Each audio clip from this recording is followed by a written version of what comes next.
Sebelum mulai videonya, jangan lupa untuk klik tombol subscribe dulu ya. Dan buat kalian yang sudah subscribe, makasih banyak.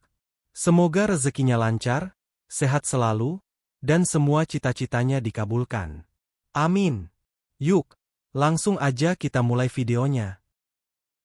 Firman duduk termenung di ruang kerjanya yang mewah di lantai 35 gedung pencakar langit miliknya. Dari balik jendela kaca besar, ia memandang kota Jakarta yang gemerlap dengan lampu-lampunya. Mobil-mobil mewah lalu lalang, papan reklame berkilau, dan gedung-gedung tinggi berdiri gagah seolah menunjukkan betapa megahnya dunia yang ia miliki. Namun di balik semua itu, ada rasa hampa yang tak bisa ia sembunyikan.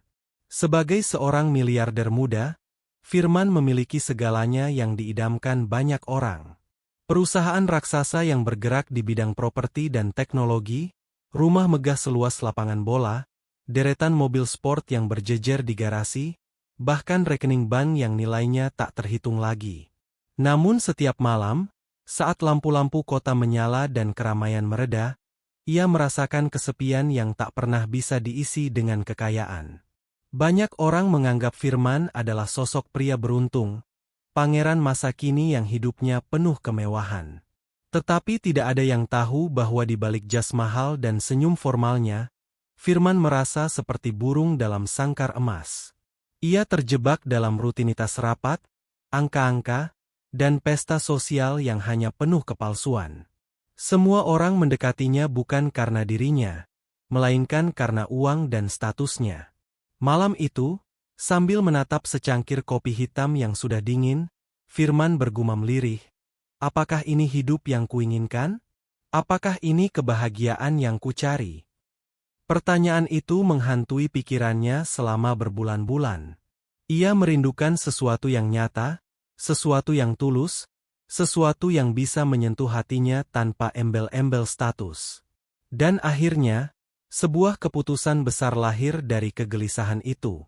Ia ingin turun ke jalan, meninggalkan semua identitasnya sebagai miliarder, dan menyamar sebagai orang biasa. Tanpa banyak bicara pada siapapun, Firman mulai merancang rencananya. Ia meminta sopir pribadinya mengantarkan pakaian bekas, kaos lusuh, dan celana robek-robek. Ia sengaja menumbuhkan sedikit janggut di wajahnya, membuat rambutnya berantakan, dan mengambil sebuah karung goni untuk dijadikan wadah barang-barang bekas. Ia ingin merasakan bagaimana menjadi seorang pemulung.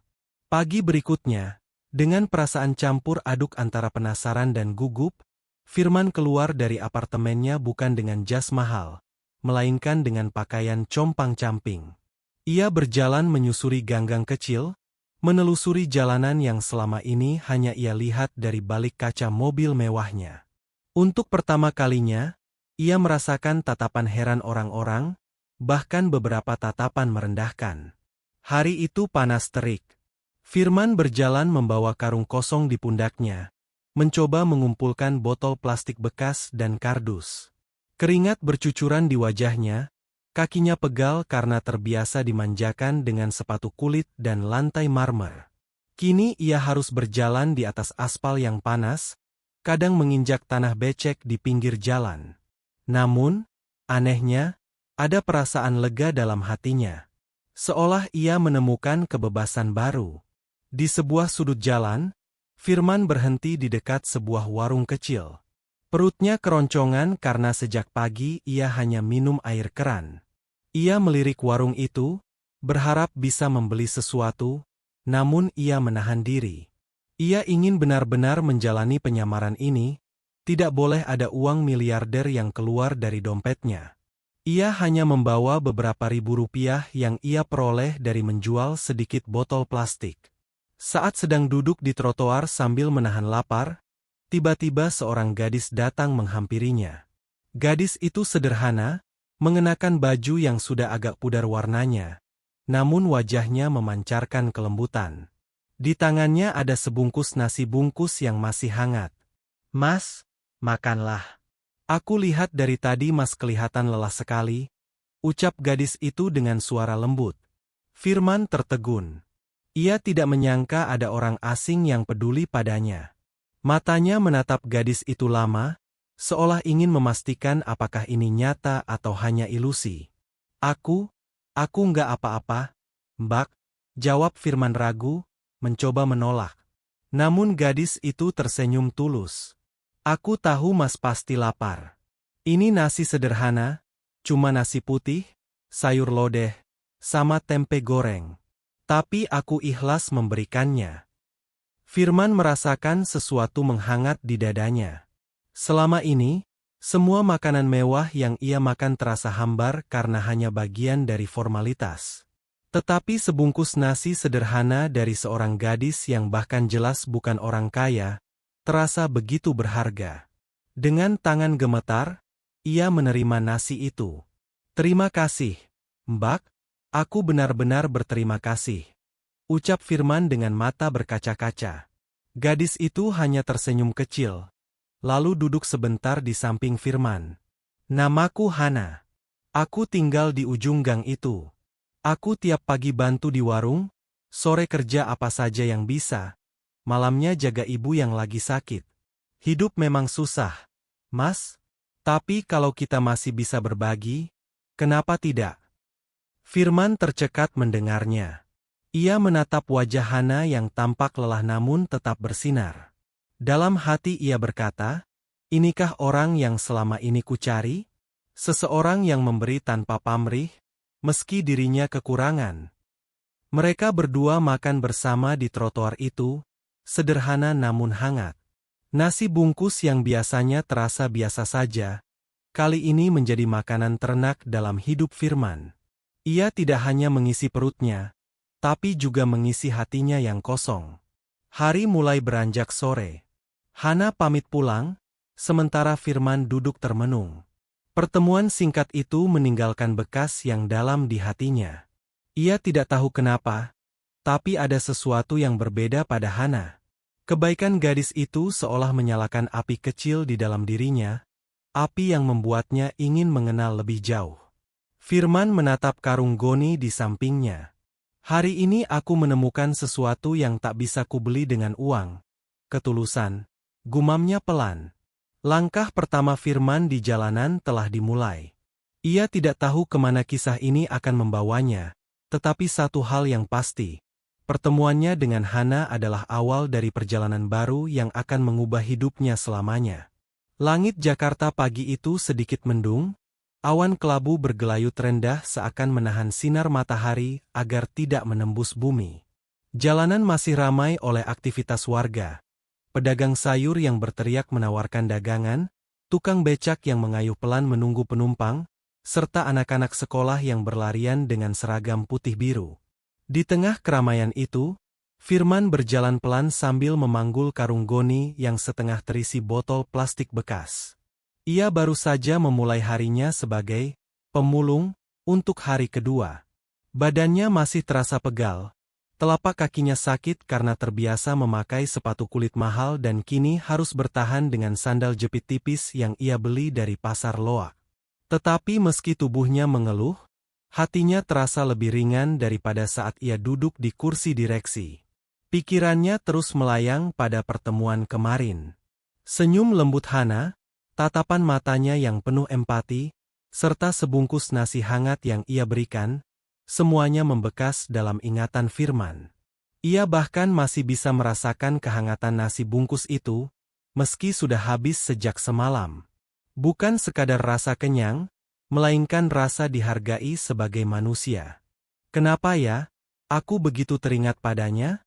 Gumam Firman sambil menatap jauh. Padahal aku baru mengenalnya kemarin. Ia tidak menyadari bahwa langkah kakinya sudah membawanya ke dekat warung kecil tempat Hana bekerja. Dari balik jarak beberapa meter, Firman melihat Hana tengah sibuk melayani pembeli. Meski pakaiannya sederhana dan wajahnya tanpa make-up, ada ketulusan yang terpancar dari setiap gerakannya. Tangannya lincah menyendok nasi, menyapa pelanggan dengan senyum, lalu kembali ke dapur kecil di belakang warung. Firman menahan diri untuk tidak mendekat. Ia memilih duduk di bangku kayu lapuk di seberang jalan, seakan hanya seorang pemulung lelah yang sedang beristirahat. Matanya terus memperhatikan Hana, Bukan dengan pandangan pria yang terpesona akan kecantikan semata, melainkan kekaguman pada sosok perempuan yang berjuang dengan penuh keteguhan. Hana tampak kelelahan, peluh membasahi dahinya, tapi ia tidak pernah mengeluh. Bahkan ketika seorang pelanggan marah karena pesanan agak lama, Hana tetap menanggapinya dengan sabar. Ada kekuatan luar biasa dalam dirinya yang Firman belum pernah lihat pada perempuan lain di lingkaran pergaulannya yang penuh pesta dan glamor. Di tengah rasa kagum itu, perut Firman kembali keroncongan. Ia baru menyadari bahwa sejak pagi belum makan. Uang receh hasil mengumpulkan botol plastik tidak cukup untuk membeli makanan di warung. Ia hanya bisa menunduk, berharap rasa laparnya bisa ia tahan. Tiba-tiba, suara lembut memecah lamunannya. "Mas, ini ada sisa lauk. Makan ya, biar kuat kerja." Firman mendongak. Hana berdiri di depannya, membawa sepiring nasi dengan tempe goreng dan sayur kangkung. Senyum hangatnya kembali membuat dada Firman bergetar. "Aduh, Mbak, nggak usah repot-repot. Saya nggak enak," kata Firman, pura-pura menolak. Hana meletakkan piring itu di depannya. "Jangan ditolak. Aku tahu Mas pasti lapar. Ini cuma sederhana, tapi semoga bisa mengganjal perut." Firman menatap nasi itu. Sama seperti kemarin, hatinya terasa tersentuh. Ia ingin berkata jujur, bahwa ia sebenarnya seorang miliarder, bahwa ia bisa membeli restoran mahal kapan saja, bahwa ia tidak kekurangan apapun. Tapi entah kenapa, mulutnya keluh. Yang ia rasakan hanya rasa haru. Dengan tangan bergetar, ia mengambil sendok. "Terima kasih banyak, Mbak Hana." Hana hanya tersenyum. "Makanlah, Mas. Aku senang bisa berbagi. Apalagi, aku tahu bagaimana rasanya lapar." Kalimat itu membuat Firman tercekat. Ia melirik wajah Hana, melihat keteguhan yang tersimpan di balik matanya. Gadis itu benar-benar tahu bagaimana rasanya hidup dalam kekurangan. Sambil menyuapkan nasi, Firman memperhatikan Hana yang kembali sibuk melayani pelanggan. Ia mulai menyadari bahwa di balik senyum itu, ada lelah yang tersimpan. Sesekali Hana menyeka keringat dengan ujung kerudungnya, sesekali ia menunduk seakan menahan sakit di punggungnya. Namun ia tetap tegar, tetap ramah. Setelah selesai makan, Firman memberanikan diri bertanya, "Mbak Hana, boleh aku tahu, kenapa Mbak begitu baik sama aku? Aku kan cuma pemulung, orang asing." Hana duduk sebentar di sampingnya. Suaranya pelan, seolah keluar dari hati yang jujur. "Mas, aku diajarkan ibu sejak kecil, kalau kita masih bisa memberi, walau sedikit, itu akan jadi berkah. Hidup ini sudah cukup keras. Kalau kita tidak saling tolong, siapa lagi? Lagi pula, siapapun Mas, pemulung atau bukan, tetap manusia. Manusia butuh makan, butuh diperhatikan." Firman terdiam lama. Kata-kata Hana sederhana, tapi menghantam batinnya yang selama ini penuh kesombongan. Ia teringat pesta-pesta mewah di Hotel Bintang 5, di mana makanan berlimpah sampai terbuang sia-sia. Sementara di sini, seorang gadis miskin masih mau berbagi nasi dengan orang asing. Hari itu menjadi titik balik kecil dalam hati Firman. Ia tidak lagi melihat Hana sekadar gadis miskin. Ia melihatnya sebagai guru kehidupan, seseorang yang menunjukkan arti ketulusan tanpa pamrih. Seiring berlalunya waktu, Firman sering duduk di bangku kayu itu, berpura-pura lelah, hanya untuk melihat Hana bekerja. Ia memperhatikan cara Hana menyapa pelanggan, cara ia membantu ibunya pulang ke rumah kecil di ujung gang, dan cara ia tetap tersenyum meski tubuhnya tampak rapuh. Firman mulai mengikuti langkah Hana dari jauh, tanpa sepengetahuannya. Ia melihat Hana masuk ke sebuah rumah sederhana berdinding papan. Dari jendela kecil, Firman menyaksikan Hana merawat seorang wanita tua yang terbaring di kasur tipis. Dengan sabar, Hana menyuapi ibunya, mengusap keningnya dengan kain basah, lalu duduk sambil membacakan doa pelan. Pemandangan itu membuat hati Firman semakin bergetar. Aku punya rumah sebesar istana, tapi tidak pernah merasakan kehangatan seperti ini. Sementara mereka tinggal di rumah kecil, tapi penuh kasih sayang. Malam itu, Firman berjalan pulang ke tempat kos murah yang ia sewa demi menyempurnakan penyamarannya. Di kamarnya yang sempit, ia merebahkan diri di lantai dengan alas tikar. Matanya menatap langit-langit, tetapi pikirannya dipenuhi wajah Hana.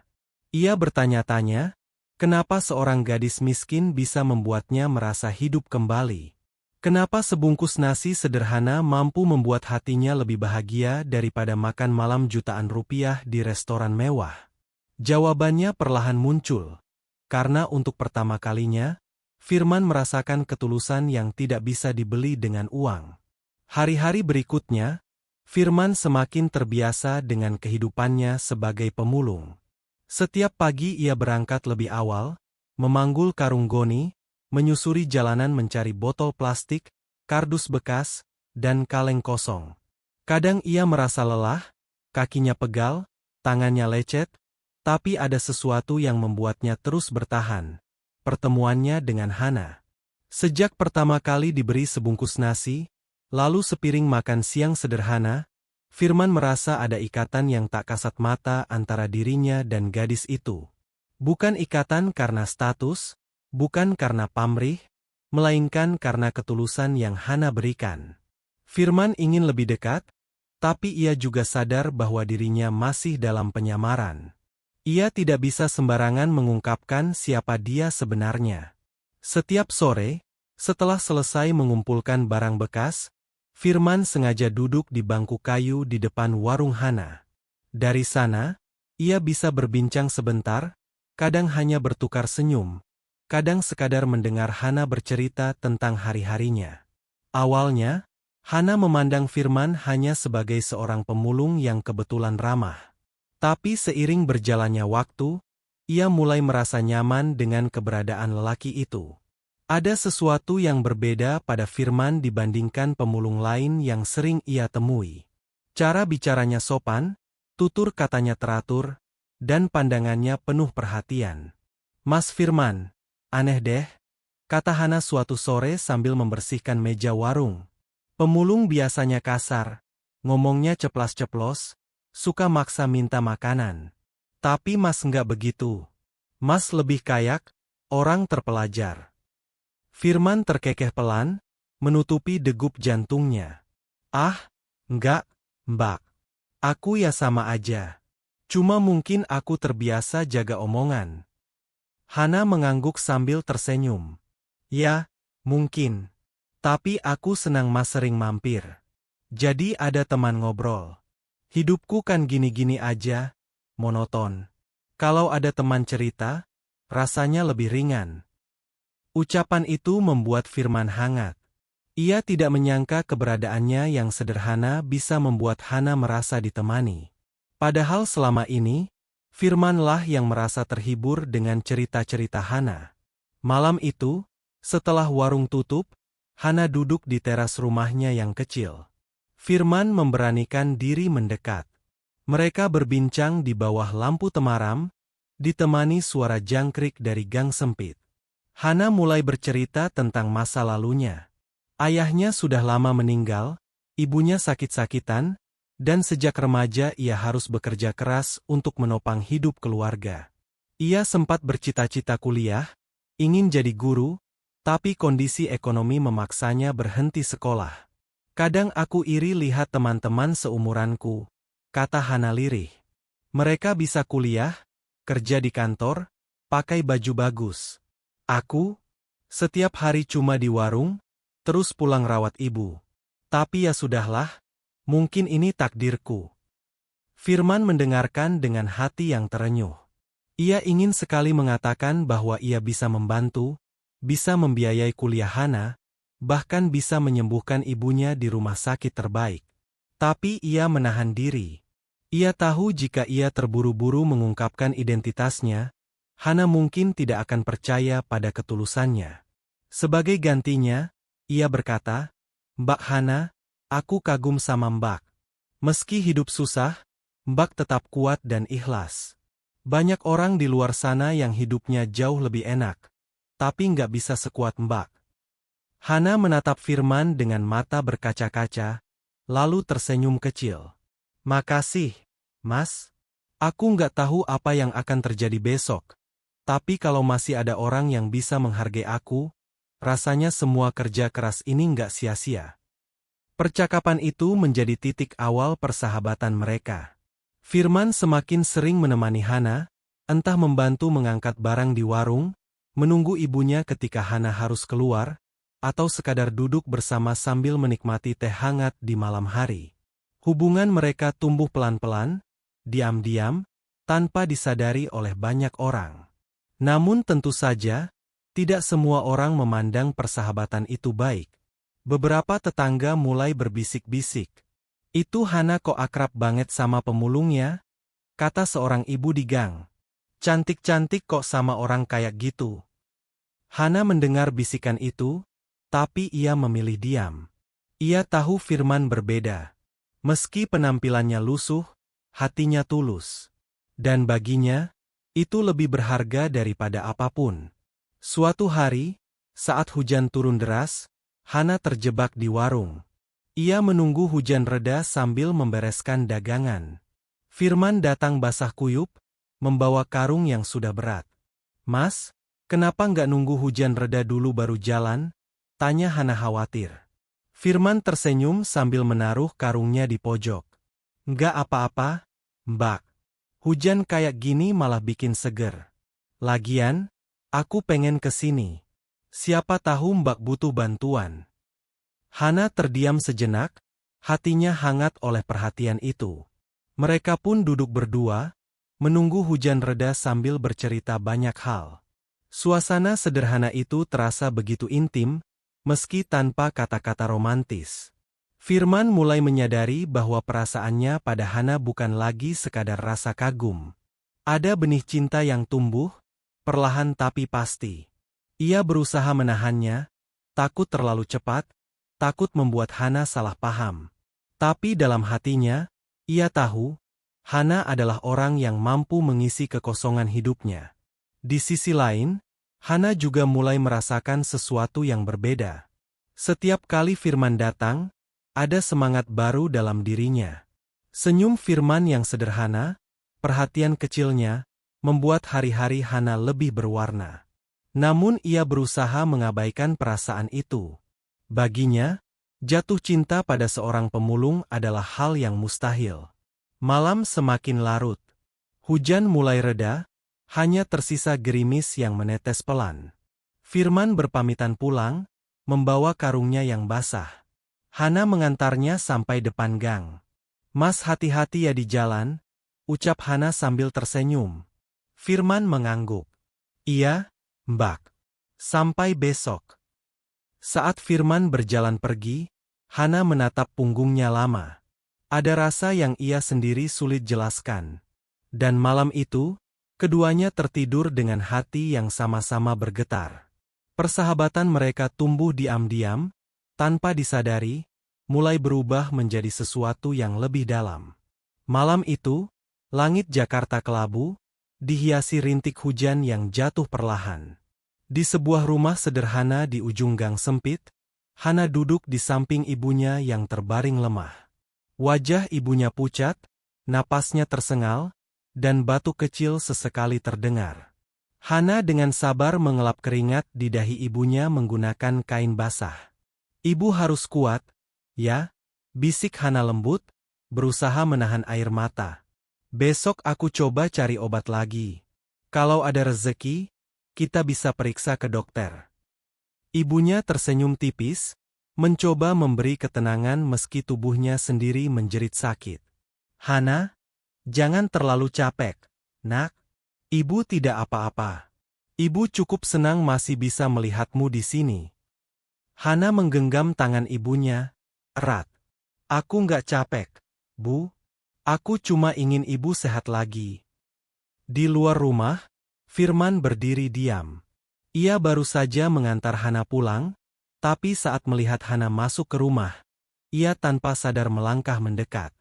Dari celah jendela kecil, ia menyaksikan percakapan itu. Hatinya serasa diremas. Selama ini ia hanya tahu Hana gadis kuat, ceria meski hidup miskin. Tapi malam itu, ia melihat sisi lain. Seorang anak yang berjuang keras menahan luka, menyembunyikan kesedihan di balik senyum. Firman memutuskan untuk tidak masuk. Ia berjalan pelan ke kos murah tempatnya tinggal, tapi pikirannya terus terisi bayangan Hana dan ibunya. Ia teringat ucapan Hana beberapa hari lalu tentang cita-citanya yang terkubur. Malam itu, untuk pertama kalinya Firman menangis sendirian di kamarnya yang sempit. Bukan karena dirinya, tapi karena seorang gadis sederhana yang telah mengajarinya arti keteguhan. Keesokan harinya, Firman menemui Hana di warung. Gadis itu tetap tersenyum ramah pada pelanggan, seolah tidak ada beban di hatinya. Firman memilih duduk di bangku kayu, memperhatikan Hana yang sibuk. Setelah agak sepi, ia memberanikan diri membuka percakapan. "Mbak Hana, semalam aku lihat, Mbak lagi jaga ibu. Ibu Mbak sakit ya?" tanya Firman hati-hati. Hana terdiam sejenak, lalu menghela napas panjang. "Iya, Mas. Ibu sudah lama sakit. Kata dokter dulu, ada masalah di paru-paru. Tapi aku nggak bisa rutin bawa ke rumah sakit. Uangku nggak cukup. Jadi selama ini cuma beli obat warung, kadang minta bantuan tetangga." Firman merasakan dadanya sesak mendengar itu. Ia ingin sekali berkata, "Aku bisa bayar semua biaya rumah sakit, aku bisa pastikan ibu sembuh." Tapi ia menahan diri. Ia masih terikat dengan penyamaran, masih ingin melihat sejauh mana Hana tetap teguh dalam perjuangannya. Hana melanjutkan ceritanya dengan suara lirih.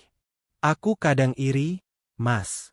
Lihat orang-orang bisa bawa orang tua mereka berobat ke rumah sakit bagus.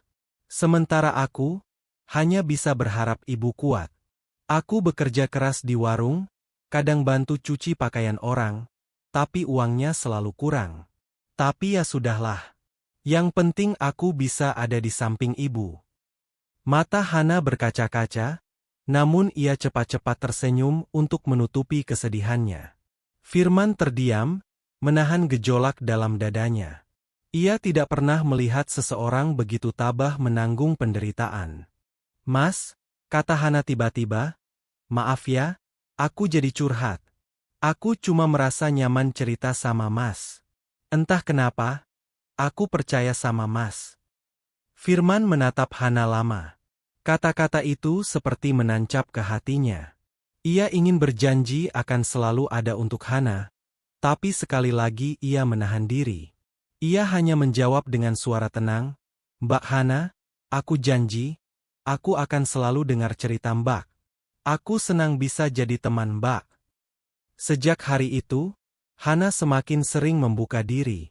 Ia bercerita tentang hutang kecil di warung tetangga, tentang mimpinya yang tak kesampaian, tentang rasa lelah yang sering ia sembunyikan dari ibunya. Firman mendengarkan semuanya dengan penuh perhatian. Kadang, saat Hana menangis diam-diam di sudut warung, Firman pura-pura melihat ke arah lain, memberi ruang agar Hana tetap merasa kuat. Tapi di dalam hati, ia berjanji, suatu saat nanti, ia akan menghapus semua air mata itu. Malam hari, Firman merenung di kamarnya. Ia membandingkan hidupnya dengan Hana. Ia punya rumah megah, keluarga besar yang sibuk dengan bisnis, tapi jarang ada kehangatan. Sementara Hana, meski hidup miskin dan penuh penderitaan, tetap punya kasih sayang yang tulus untuk ibunya. "Betapa egoisnya aku selama ini," pikir Firman. "Aku punya segalanya, tapi selalu merasa hampa. Sementara Hana, dia punya sedikit, tapi mampu tetap ikhlas. Aku harus belajar darinya." Hari-hari berikutnya, Firman tidak hanya menjadi teman ngobrol Hana. Ia mulai membantu pekerjaan kecil. Mengangkat beras ke warung, menyapu halaman rumah Hana, bahkan menemani ibunya ketika Hana harus keluar. Hana sempat menolak karena merasa sungkan, tapi Firman menegaskan, "Aku ikhlas, Mbak. Anggap saja ini cara aku berterima kasih. Semakin lama, kehadiran Firman menjadi bagian dari hidup Hana. Meski Hana masih menganggapnya hanya seorang pemulung yang baik hati, diam-diam ia mulai merasakan ketergantungan emosional. Ada rasa tenang setiap kali Firman ada di dekatnya. Namun di balik semua itu, Hana tetap menyimpan luka. Luka tentang masa depan yang suram, tentang ketidakpastian, dan tentang rasa takut kehilangan ibunya. Ia tidak pernah menunjukkannya di depan banyak orang. Hanya ketika sendirian, ia membiarkan air matanya jatuh. Firman tahu itu. Ia bisa membaca mata Hana yang kadang berkaca-kaca, senyum yang dipaksakan. Dan itu membuatnya semakin yakin. Hana bukan sekadar gadis baik hati, tapi seorang pejuang yang luar biasa. Suatu sore, ketika langit mulai jingga, Firman dan Hana duduk di depan rumah. Hana menatap langit dengan wajah sayu. "Mas, kalau besok ibu nggak ada lagi, aku nggak tahu apa aku bisa kuat." Firman tercekat mendengarnya. Ia ingin sekali berkata, "Aku akan selalu ada untukmu, Hana. Aku akan menjaga dan mendukungmu." Tapi ia hanya menggenggam pelan tangan Hana, sesuatu yang selama ini ia tahan. "Mbak Hana pasti bisa kuat," ucap Firman lirih. "Karena Mbak sudah membuktikannya. Mbak sudah lebih kuat daripada yang Mbak kira." Hana menoleh, menatap mata Firman. Ada kehangatan di sana, kehangatan yang membuatnya percaya bahwa ia tidak sendirian. Malam itu, Firman pulang dengan hati penuh tekad. Ia sadar, ia tidak bisa terus melihat Hana menderita. Lambat laun, ia harus melakukan sesuatu. Tapi untuk saat ini, ia hanya bisa menemani, mendengar, dan menyimpan janji dalam hati. Ia akan menjadi cahaya dalam kegelapan Hana. Matahari sore merambat turun perlahan, meninggalkan cahaya keemasan di langit Jakarta. Di gang sempit yang sudah akrab dengan bau gorengan dan suara anak-anak bermain, Firman berjalan sambil membawa sebuah karung lusuh di punggungnya. Dari luar, ia terlihat seperti pemulung pada umumnya. Baju kusam, sandal jepit tipis, wajah sedikit kotor oleh debu jalanan. Tapi di dalam dadanya, hatinya berdebar keras. Ada sesuatu yang ingin ia lakukan hari ini, sesuatu yang sudah ia rencanakan sejak beberapa malam lalu. Beberapa hari terakhir, Firman tidak bisa berhenti memikirkan Hana. Gadis itu telah memberinya sebungkus nasi di saat ia berpura-pura kelaparan. Nasi sederhana dengan lauk tahu tempe itu justru lebih berarti dibandingkan jamuan mewah di restoran bintang 5 yang sering ia datangi dulu. Dari sebungkus nasi itu, Firman merasa kehangatan manusia yang sesungguhnya, yang selama ini hilang dari hidupnya. Hari itu, Firman ingin membalas kebaikan kecil itu. Tidak dengan uang, tidak dengan kemewahan, tetapi dengan cara yang sama sederhana, sebungkus nasi. Sejak pagi, ia mencari pekerjaan serabutan. Ia ikut membantu tukang becak menambal ban, mengangkat barang di pasar, hingga memungut botol plastik lebih giat dari biasanya. Badan Firman terasa pegal, keringatnya bercucuran, tapi hatinya dipenuhi semangat. Di akhir hari, ia berhasil mengumpulkan sedikit uang. Tidak banyak, bahkan untuk ukuran dirinya sebagai miliarder, uang itu tidak ada artinya. Tapi untuk pertama kalinya, ia merasa perjuangan kecil itu begitu berharga. Dengan uang hasil keringatnya, Firman mampir ke warung sederhana. Ia membeli sebungkus nasi lengkap dengan sayur sop dan ayam kecil. Bungkusnya sederhana, kertas coklat biasa. Namun bagi Firman, bungkus itu adalah simbol keikhlasan. Sore itu, Hana baru saja selesai membereskan warung. Ia tampak lelah, namun tetap tersenyum. Ibunya masih terbaring di dalam rumah, dan Hana baru saja selesai memberikan obat seadanya. Saat ia keluar ke teras untuk mengambil udara segar, Firman muncul sambil membawa bungkusan itu. "Mbak Hana," panggil Firman pelan. Hana menoleh, tersenyum ketika melihat Firman. Mas Firman. Dari mana aja?" kok lama nggak kelihatan? Firman mendekat, lalu menyerahkan bungkusan nasi itu dengan kedua tangannya. Ini, buat Mbak dan Ibu. Nggak seberapa, tapi aku pengen kasih. Anggap aja balasan dari kebaikan Mbak waktu kasih aku nasi dulu. Hana menatap bungkusan itu lama, lalu kembali menatap Firman. Ada rasa haru yang tiba-tiba mengalir di dadanya.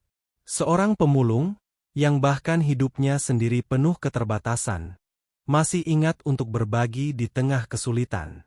Mas, kenapa repot-repot? Suara Hana bergetar. Kan Mas juga butuh. Aku jadi nggak enak. Firman tersenyum kecil. Mbak, waktu itu nasi dari Mbak berarti banget buat aku. Rasanya hangat, bikin aku merasa masih ada orang baik di dunia ini. Aku cuma pengen Mbak dan Ibu juga ngerasain hal yang sama. Aku ikhlas, Mbak. Hana menunduk, matanya berkaca-kaca. Tangannya gemetar menerima bungkusan nasi itu.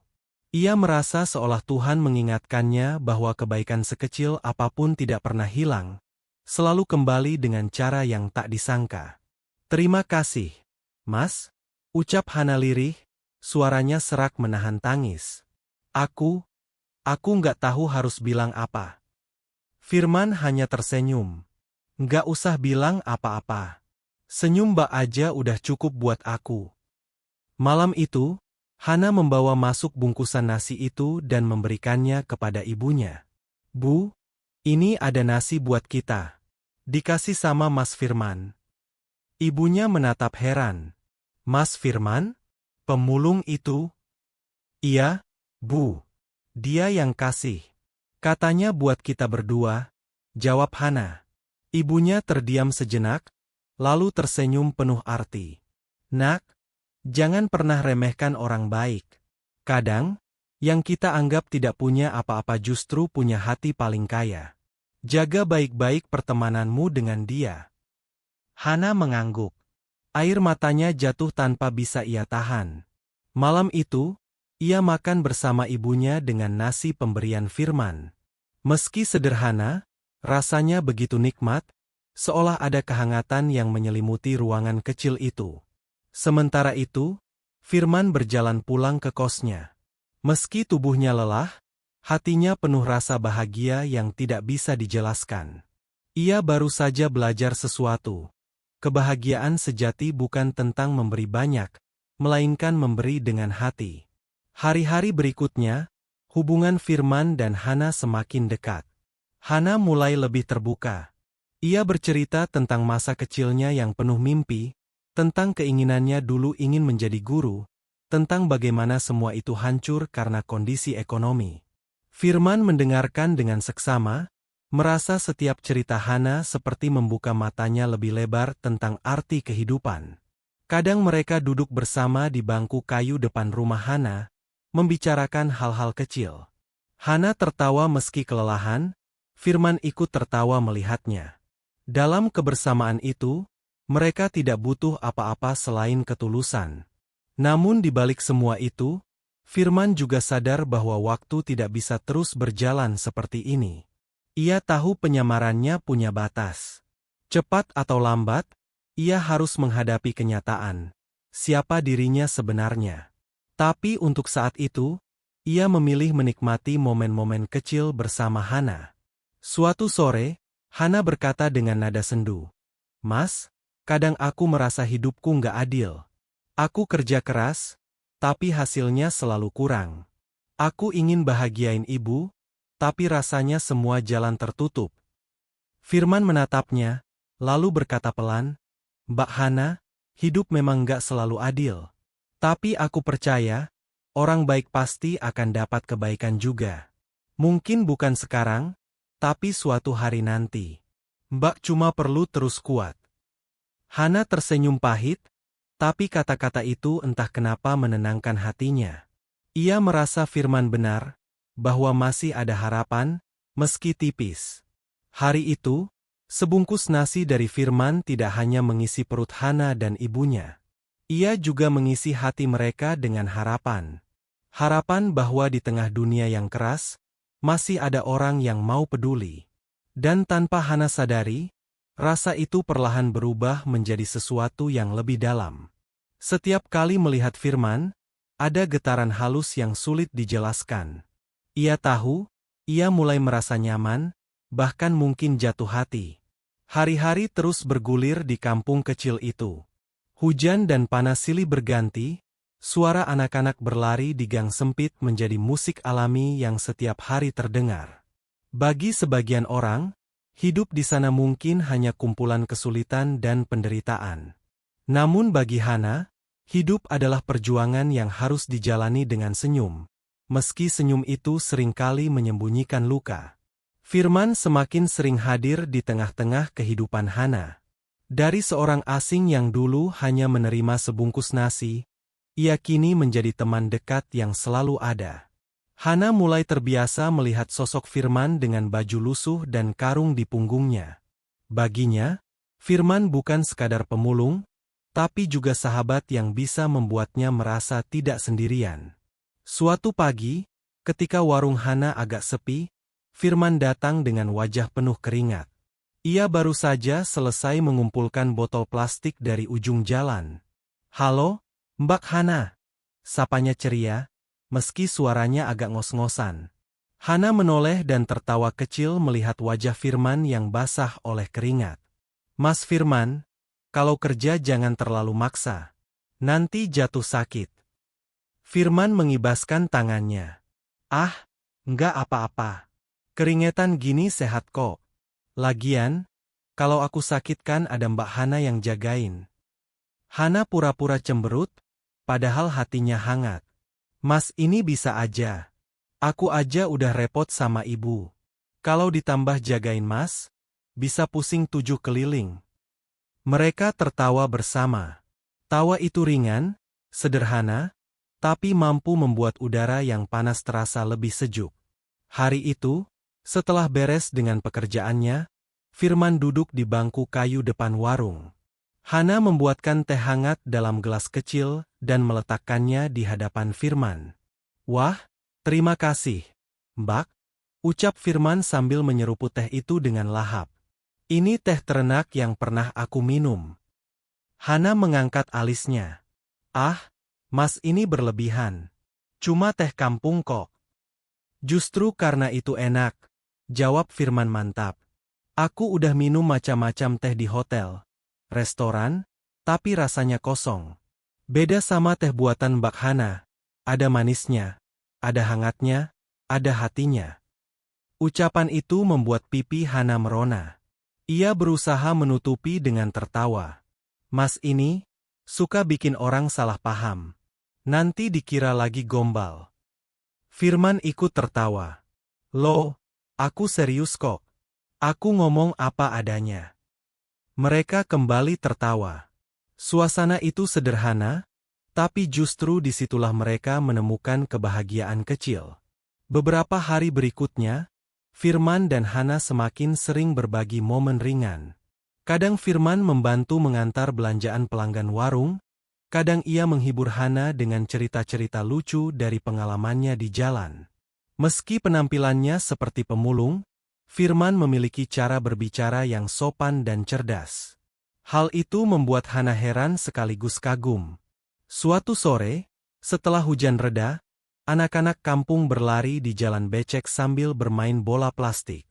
Firman ikut bergabung, membuat Hana tertawa terpingkal-pingkal melihatnya berlari dengan sandal jepit yang terlepas. "Mas Firman, hati-hati jatuh," teriak Hana sambil menutupi mulutnya agar tawa tidak terlalu keras. Benar saja, Firman terpeleset dan jatuh duduk di lumpur. Anak-anak tertawa, Hana pun ikut tertawa sampai matanya berair. Firman sendiri bukannya malu, malah ikut tertawa keras. "Wah, ternyata tanah juga kangen sama aku," ujarnya kocak. Tawa Hana pecah lebih keras lagi. Untuk beberapa menit, ia lupa semua masalahnya. Hutang, sakit ibunya, masa depan yang suram. Yang ada hanya tawa, kebahagiaan sederhana yang datang dari kebersamaan. Malamnya, ketika semua sudah sepi, Hana termenung di teras rumah. Ibunya sudah tertidur, dan hanya suara jangkrik menemani. Firman datang dengan langkah pelan, duduk di kursi sebelah Hana. "Mbak Hana," ucapnya lembut, "hari ini Mbak ketawa lepas banget. Seneng aku lihatnya." Hana menoleh, tersenyum kecil. "Iya, Mas. Aku sendiri juga heran. Rasanya udah lama nggak ketawa kayak tadi." Firman menatapnya dalam-dalam. "Itu artinya, meski hidup berat, kita masih bisa nemuin alasan buat bahagia. Nggak harus nunggu kaya atau sukses. Cukup ada orang yang tulus nemenin." Hana terdiam, hatinya bergetar. Kata-kata Firman menusuk lembut ke dalam jiwanya. Ia menunduk, tidak ingin Firman melihat matanya yang basah. "Mas," kata Hana lirih, "kadang aku takut. Takut kalau suatu hari nanti semua ini hilang. Aku terbiasa hidup susah, tapi aku nggak terbiasa punya teman yang bikin aku ketawa." Firman tersenyum. Ia ingin berkata bahwa ia tidak akan pernah pergi, bahwa ia akan selalu ada di samping Hana. Tapi ia tahu waktunya belum tepat. Jadi ia hanya berkata, "Mbak Hana nggak perlu takut. Selama aku masih bisa, aku akan selalu bikin Mbak ketawa." Hana menoleh, menatap mata Firman. Ada kejujuran di sana, ada ketulusan yang membuat hatinya hangat. Untuk pertama kalinya, Hana merasa ia bisa percaya pada seseorang selain ibunya. Hari-hari berikutnya, tawa itu semakin sering hadir. Meski derita masih ada, meski masalah belum selesai, Hana dan Firman menemukan kebahagiaan kecil dalam kebersamaan. Mereka belajar bahwa tawa bisa menjadi obat, bisa menjadi kekuatan, bisa menjadi cahaya di tengah kegelapan. Dan tanpa mereka sadari, di balik tawa itu, cinta mulai tumbuh perlahan. Langit sore itu terlihat muram. Awan kelabu menggantung berat di atas Jakarta, dan udara lembab menandakan hujan besar akan segera turun. Di warung kecil milik Hana, aroma gorengan masih mengepul, meski pelanggan sudah mulai pulang satu persatu karena khawatir hujan. Hana tetap bertahan, membereskan meja, sementara ibunya di dalam rumah terbaring lemah. Firman datang dengan langkah terburu-buru. Rambutnya agak berantakan, wajahnya basah oleh peluh. Ia membawa seikat botol plastik yang baru saja ia kumpulkan. "Hana?" sapanya dengan suara ngos-ngosan. Hana menoleh, tersenyum meski tubuhnya lelah. "Mas Firman, dari mana aja? Kok sampai basah gini?" Firman meletakkan karungnya di samping warung. "Barusan dari pasar. Lumayan banyak botol." Belum sempat Hana menjawab, hujan turun deras. Rintiknya keras, mengguyur atap seng hingga menimbulkan suara gemuruh. Angin kencang berembus, membuat udara menjadi lebih dingin. Hana segera menutup sebagian warung dengan tirai plastik seadanya. Firman ikut membantunya. Mereka bekerja sama menahan hujan agar tidak masuk ke dalam. Namun dalam keributan itu, Hana tiba-tiba terhuyung. Hana, kamu kenapa?" Firman segera menahan tubuh Hana yang hampir jatuh. Hana menggeleng pelan, wajahnya pucat. "Aku nggak apa-apa, Mas. Cuma pusing dikit." Firman menatapnya khawatir. Tubuh Hana memang tampak lemah. Mungkin karena terlalu lelah seharian bekerja. Tanpa pikir panjang, Firman menuntun Hana duduk di kursi kayu. "Hana, kamu harus istirahat. Biar aku yang beresin warung ini," kata Firman dengan tegas. Hana tersenyum lemah, mencoba menolak. "Nggak usah, Mas. Aku bisa." "Udah, jangan keras kepala," potong Firman. "Sekarang giliran aku yang jaga kamu." Hana terdiam. Ada kehangatan dalam suara Firman, sesuatu yang membuatnya ingin percaya. Ia akhirnya pasrah, membiarkan Firman yang membereskan warung sementara ia duduk diam. Hujan semakin deras, kilat sesekali menyambar di langit. Firman menoleh ke arah Hana, yang kini bersandar lemah di kursi. Hatinya perih melihat gadis itu memaksakan diri. "Mbak Hana, Ucap Firman lirih. Kenapa sih selalu maksa diri? Kalau capek, ya bilang.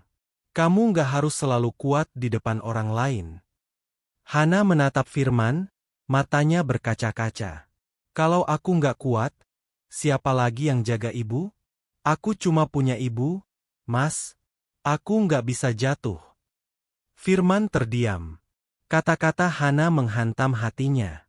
Ia tahu betul beratnya beban yang Hana tanggung. Ia ingin sekali berkata bahwa ia siap menanggung bersama, tapi ia menahan diri. Ya udah, kalau begitu, biar aku ikut kuat bareng kamu, ucap Firman akhirnya. Hana menunduk, air matanya menetes pelan. Dalam derasnya hujan, kehangatan aneh muncul di dadanya. Ia merasa tidak sendirian lagi. Setelah hujan agak reda, Firman mengantar Hana masuk ke dalam rumah. Ia membantu menyiapkan air hangat untuk ibunya, bahkan ikut menyalakan lampu kecil ketika listrik sempat padam sebentar. Malam itu, Firman benar-benar seperti bagian dari keluarga kecil Hana. Ibunya sempat menatap mereka berdua dengan senyum samar. Nak, sepertinya Tuhan memang mengirim orang baik untuk kita. Hana hanya tersenyum, tapi hatinya berdebar. Ia tahu ibunya tidak salah. Kehadiran Firman di tengah hujan deras itu bukan kebetulan. Malam semakin larut. Hujan masih turun rintik-rintik, tapi suasana di rumah Hana terasa hangat. Firman duduk di kursi, Hana di sampingnya. Mereka berbincang ringan, kadang tertawa kecil meski tubuh Hana masih lemah. Tahu nggak, Mbak, kata Firman tiba-tiba, hujan itu kayak hidup kita. Hana menoleh heran. Maksudnya? Kadang deras, kadang bikin kita susah jalan. Tapi setelah hujan reda, biasanya muncul pelangi. Hidup juga gitu. Berat sekarang, tapi pasti ada indahnya nanti. Hana terdiam, lalu tersenyum. Mas ini selalu aja bisa bikin aku tenang. Padahal aku lagi nggak yakin sama apa-apa. Firman menatapnya lembut. Aku nggak janji bisa hilangin semua masalah kamu, Hana. Tapi aku janji, aku nggak akan ninggalin kamu sendirian. Kata-kata itu membuat hati Hana bergetar. Ia ingin percaya, meski ada keraguan. Tapi malam itu, di tengah sisa hujan, Hana merasakan secercah harapan baru. Untuk pertama kalinya, ia berpikir, mungkin hidupnya tidak akan selalu suram. Mungkin ada cahaya, ada pelangi, yang menunggu setelah hujan. Hari-hari setelah hujan deras itu terasa berbeda bagi Hana. Ia merasa hatinya lebih ringan, seolah Firman benar-benar membawa semacam harapan baru dalam hidupnya. Walau masalah tidak hilang, ibunya masih sakit, hutang tetap menghantui, dan warung kecil itu tetap harus ia kelola dengan segala keterbatasan. Namun ada sesuatu yang membuatnya lebih kuat. Kehadiran Firman. Setiap kali Firman datang, Hana merasa ada bahu untuk bersandar, ada telinga untuk mendengar, dan ada senyum yang bisa menghapus letih. Namun, tidak semua orang melihatnya demikian. Di lingkungan kampung sempit itu, bisik-bisik kecil mulai terdengar. Warga heran dengan Firman, pemulung, yang begitu berbeda. Cara bicaranya sopan, tutur katanya teratur, bahkan kadang terdengar seperti orang berpendidikan. Tidak jarang ada yang berkomentar. Itu pemulung yang sering sama Hana, ya? Kok kayaknya nggak cocok? Gayanya nggak kayak pemulung. Bener. Aku juga perhatiin. Pemulung dari mana coba yang ngomongnya halus begitu? Tangannya juga nggak kasar-kasar amat. Kayak orang kota. Awalnya Hana tidak menggubris. Ia lebih memilih percaya pada kebaikan Firman. Namun suatu hari, sahabat kecilnya, Mira, yang juga tinggal di kampung itu, mulai bertanya langsung. Hana, kata Mira sambil duduk di warung sore itu, aku mau nanya sesuatu. Jangan marah, ya? Hana menoleh sambil tersenyum. Kenapa sih pakai prolog gitu? Tanya aja, Mir. Mira mendekat, suaranya direndahkan. Kamu nggak curiga sama Mas Firman? Dia itu aneh, Han. Katanya pemulung, tapi cara ngomongnya, cara sikapnya, kayak orang kaya yang nyamar. Hana tertegun. Kata-kata itu bagai kilat menyambar pikirannya. Memang, kalau dipikir-pikir, Firman berbeda dari pemulung lain. Ia jarang terlihat benar-benar lusuh. Meski bajunya sederhana, ada kerapian yang aneh. Tangannya juga tidak terlalu kasar meski sering membawa karung. Dan yang paling jelas, ia selalu bisa bicara dengan cara yang menenangkan, seolah orang berpendidikan tinggi. Namun Hana cepat-cepat menggeleng. Mir, jangan suuzon gitu. Mas Firman orang baik. Aku udah banyak lihat buktinya. Dia bantu aku, bantu ibu. Masa kamu curiga sama orang baik? Mira menghela napas. Aku bukannya nggak suka, Han. Aku cuma takut. Kalau ternyata dia bohong, kamu yang bakal sakit hati. Ucapan itu membuat Hana terdiam. Ia tahu Mira benar. Tapi di dalam hatinya, Hana memilih menepis keraguan itu. Hari berikutnya, Hana sengaja memperhatikan Firman lebih detail. Saat mereka duduk bersama, ia memperhatikan cara Firman memegang gelas, cara ia memilih kata saat bicara, bahkan cara ia menunduk dengan sopan. Mas, tanya Hana tiba-tiba, boleh aku nanya sesuatu? Firman menoleh, sedikit kaget dengan nada serius Hana. Tentu, Mbak. Tanya aja. Kamu sebenarnya, beneran pemulung? Hana menatapnya lekat-lekat. Firman tercekat. Pertanyaan itu menusuk tepat di jantungnya. Ia ingin sekali jujur, mengatakan siapa dirinya sebenarnya. Tapi ia juga takut. Takut Hana menjauh, takut semua yang telah mereka bangun runtuh dalam sekejap. Ia tersenyum kecil, mencoba menutupi kegugupannya. Ya, aku memang pemulung. Kenapa, Mbak? Apa ada yang salah? Hana menunduk, merasa bersalah sudah bertanya. Enggak, Mas. Aku cuma, orang-orang di sini ngomong macam-macam. Katanya kamu beda. Aku jadi kepikiran. Firman menghela napas lega, meski di dalam hatinya perih. Ia tahu, cepat atau lambat rahasianya akan terbongkar. Beberapa hari kemudian, kecurigaan semakin kuat. Saat Firman sedang membantu membawa barang belanjaan untuk Hana, seorang bapak tua lewat dan menatap Firman lama. Mas, saya kayak kenal wajah kamu deh. Pernah lihat di TV atau koran? Ya? Katanya polos. Firman langsung salah tingkah, menunduk cepat. Ah, enggak, Pak. Mungkin salah orang.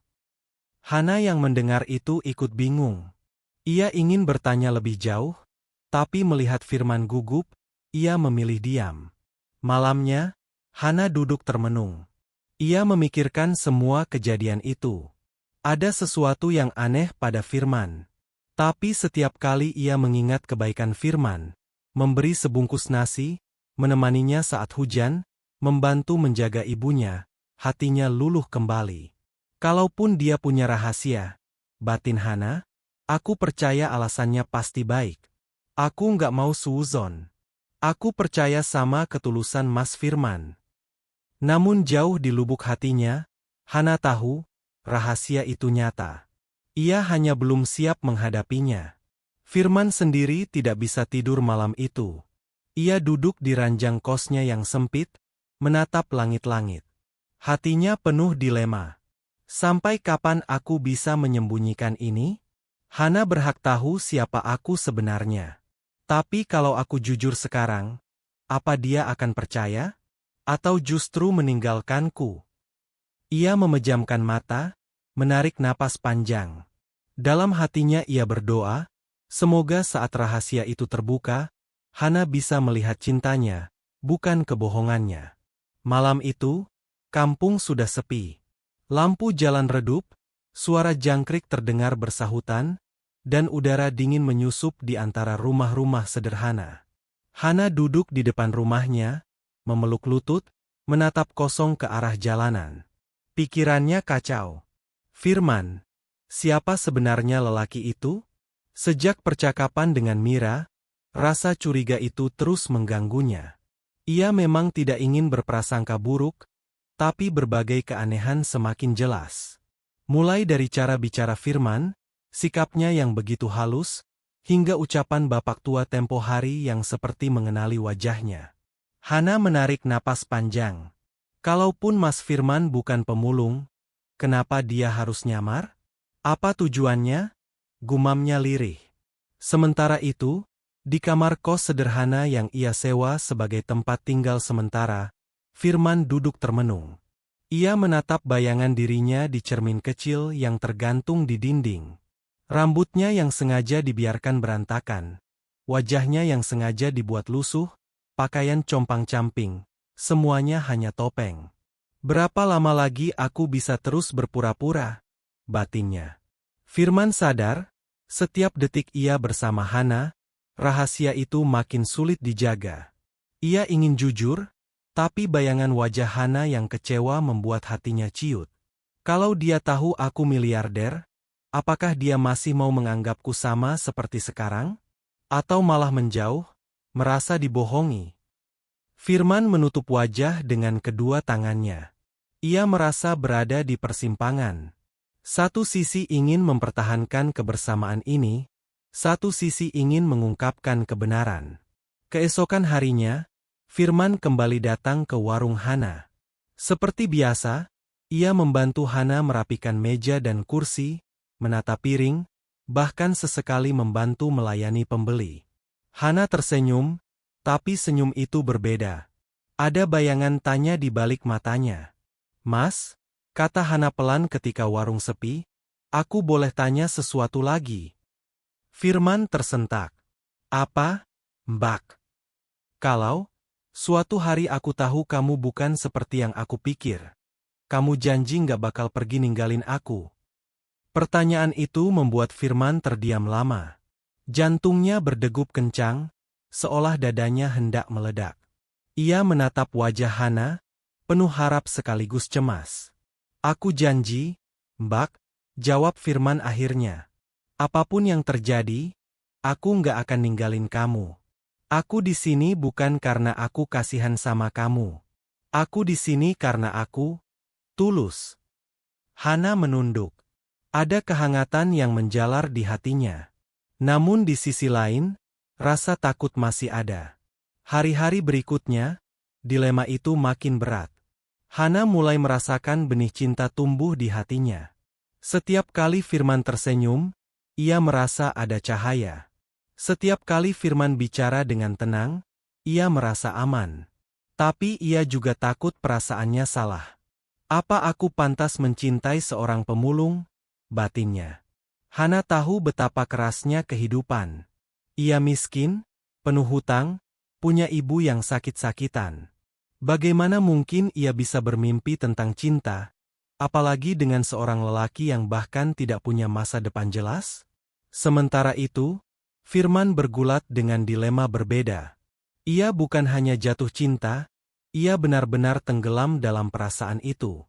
Hana adalah perempuan pertama yang membuatnya merasa berarti. Tapi bagaimana kalau Hana akhirnya tahu kebenaran? Di sebuah malam sunyi, Firman menulis di buku kecilnya. Sebuah catatan yang jarang ia bagi ke siapapun. "Cinta ini tumbuh di jalanan, di balik karung lusuh, di antara sebungkus nasi yang penuh ketulusan. Aku ingin jujur, tapi aku takut. Aku ingin mengungkapkan segalanya, tapi aku tidak siap kehilangan. Tuhan, beri aku kekuatan. Jangan biarkan cintaku berakhir dengan kebohongan." Suatu sore, Hana mengantar ibunya kontrol ke puskesmas. Firman ikut menemani, membawa tas kecil berisi obat-obatan. Di ruang tunggu, seorang perawat menatap Firman dengan ekspresi heran. "Mas, saya kayaknya pernah lihat deh di berita atau majalah. Bener nggak?" Firman langsung panik. Ia buru-buru menunduk, lalu berdalih. "Ah, mungkin salah lihat, Mbak. Saya cuma orang biasa." Namun Hana melihat kegugupan itu. Sekali lagi, hatinya bimbang. Di perjalanan pulang, Hana akhirnya memberanikan diri. "Mas Firman," katanya pelan, "aku tahu kamu baik.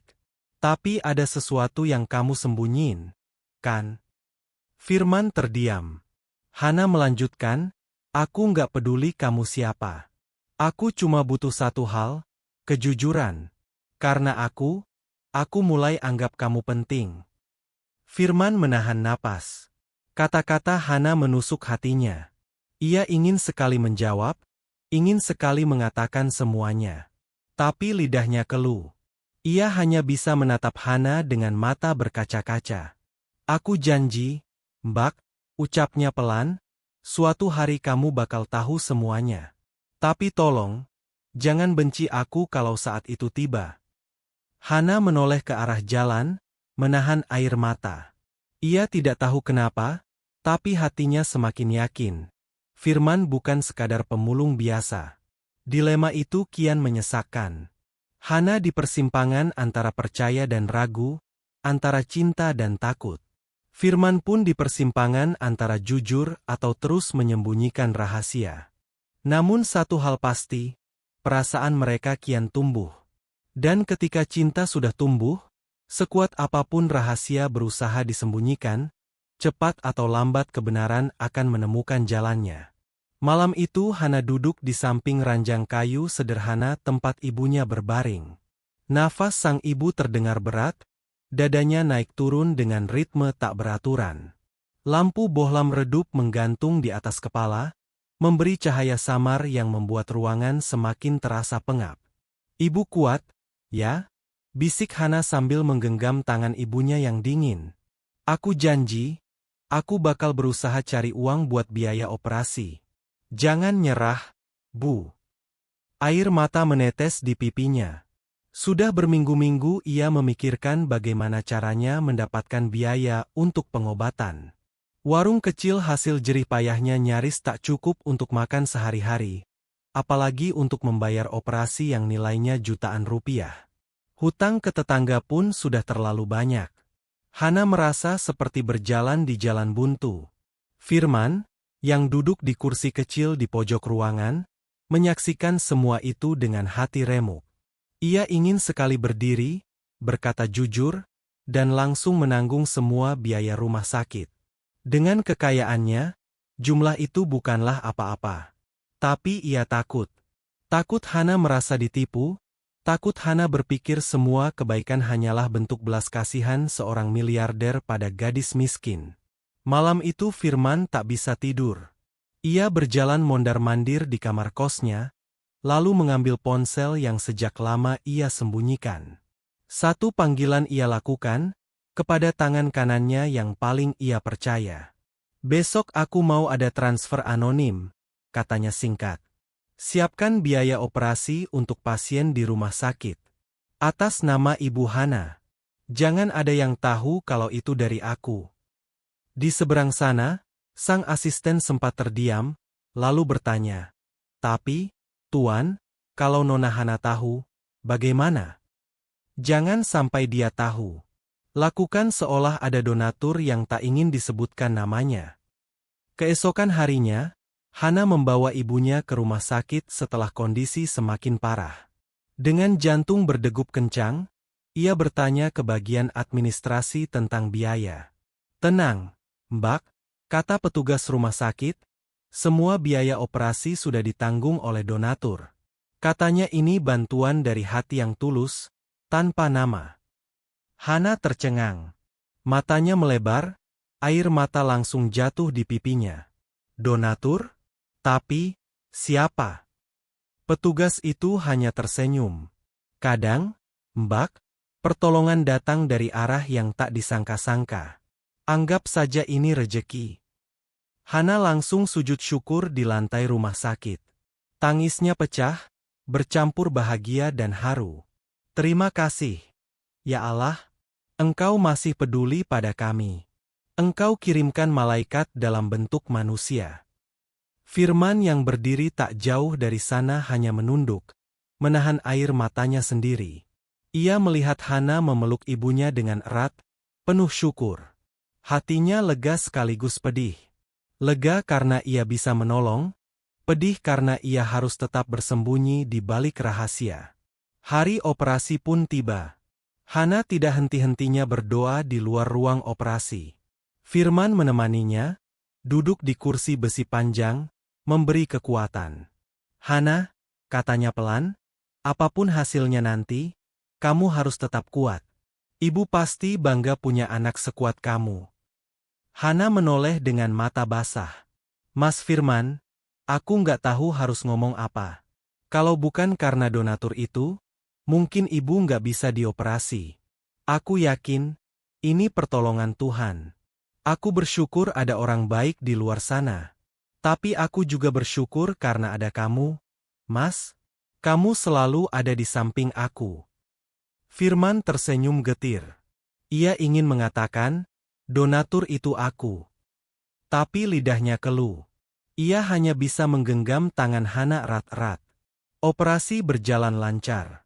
Dokter keluar dengan senyum lega, memberi kabar bahwa ibu Hana berhasil melewati masa kritis. Hana langsung menangis, memeluk dokter, lalu berlari masuk untuk melihat ibunya yang masih terbaring dengan selang dan perban. "Terima kasih, Tuhan, terima kasih," isaknya sambil mencium tangan ibunya. Firman berdiri di pintu, menyaksikan momen itu dengan hati yang tak bisa digambarkan. Ada kebahagiaan yang luar biasa karena bisa melihat Hana tersenyum lagi. Tapi juga ada rasa sakit, karena senyum itu bukan ditujukan untuk dirinya, melainkan untuk donatur misterius, yang sebenarnya adalah dirinya sendiri. Beberapa hari setelah operasi, Hana semakin sering berdoa. Ia merenungi hidupnya yang berat, namun diisi oleh kejutan-kejutan tak terduga. "Mungkin ini jawaban dari semua doaku selama ini," batinnya. "Mungkin Tuhan ingin menunjukkan bahwa selalu ada jalan, bahkan di saat aku merasa buntu." Setiap kali ia memandang Firman, hatinya dipenuhi rasa syukur. Ia tidak tahu apa yang membuat lelaki itu begitu setia menemani, padahal hidupnya sendiri penuh kekurangan. Kalau bukan cinta, lalu apa? Tapi Hana menahan diri. Ia takut salah menafsirkan. Ia takut berharap terlalu jauh. Sementara itu, Firman makin merasa dirinya terjebak. Ia tahu cepat atau lambat kebenarannya akan terkuak. Namun satu hal yang ia yakini, ia rela melakukan apa saja demi kebahagiaan Hana dan ibunya. Bahkan jika itu berarti ia harus terus menyembunyikan jati dirinya. Di sebuah malam sunyi, Firman kembali menulis di buku catatannya. "Pengorbanan bukan soal seberapa besar yang kita beri, tapi seberapa ikhlas kita melakukannya tanpa berharap balasan. Aku mencintai Hana, dan cintaku hanya ingin melihatnya bahagia. Biarlah dia tak pernah tahu siapa aku sebenarnya, asalkan dia bisa tersenyum kembali." Hari-hari berikutnya, kesehatan ibu Hana perlahan membaik. Hana semakin ceria, meski masih dihantui rasa penasaran tentang siapa donatur yang telah menolong keluarganya. "Mas," katanya suatu sore ketika mereka duduk di bangku kayu depan rumah, "aku sering mikir, siapa sebenarnya orang baik yang nolong aku dan ibu? Kalau saja aku bisa ketemu, aku mau peluk dia, mau bilang makasih ribuan kali." Firman hanya tersenyum samar. "Mungkin memang nggak perlu tahu, Hana. Orang baik biasanya nggak suka ditunjuk-tunjuk. Yang penting kamu bersyukur dan terus semangat." Hana mengangguk. "Iya sih, tapi tetap aja aku kepikiran. Kayaknya dia bukan orang biasa. Pasti orang yang hatinya mulia banget." Firman menahan nafas. Ia ingin sekali berkata, "Hana, itu aku." Tapi lagi-lagi ia memilih diam. Karena ia tahu, saat kebenaran terbuka, mungkin bukan rasa syukur yang Hana berikan padanya, melainkan rasa kecewa karena kebohongannya. Hari itu langit mendung, angin bertiup pelan seakan ikut menyimpan rahasia yang sebentar lagi akan pecah. Hana baru saja selesai membersihkan warung ketika Firman datang membawa 2 kantong plastik berisi sayur dan buah. "Ini buat tambahan jualan, Mbak," katanya sambil tersenyum. Hana menyambut dengan wajah gembira. Mas Firman, kalau bukan karena kamu, aku nggak tahu gimana harus jalani semua ini. Namun kegembiraan itu tak berlangsung lama. Saat mereka berbincang, seorang perawat dari rumah sakit tiba-tiba mampir untuk membeli nasi bungkus. Ia menoleh ke arah Firman, lalu terkejut. "Loh, Tuan Firman," serunya tanpa sadar. Semua orang di warung, termasuk Hana, sontak menoleh. Firman membeku di tempatnya. Wajahnya pucat, matanya melebar. Perawat itu langsung menutup mulut, sadar ia keceplosan. "Tuan Firman, pengusaha yang suka donasi ke rumah sakit, kan? Saya sering dengar nama Bapak," ucapnya lirih, mencoba meralat tapi sudah terlambat. Hana menjatuhkan kain lap dari tangannya. "Apa? Tuan Firman?" Suaranya bergetar. Firman menunduk. Ia tahu inilah saat yang paling ia takutkan. Rahasianya terbongkar di depan mata Hana. Suasana warung mendadak sunyi.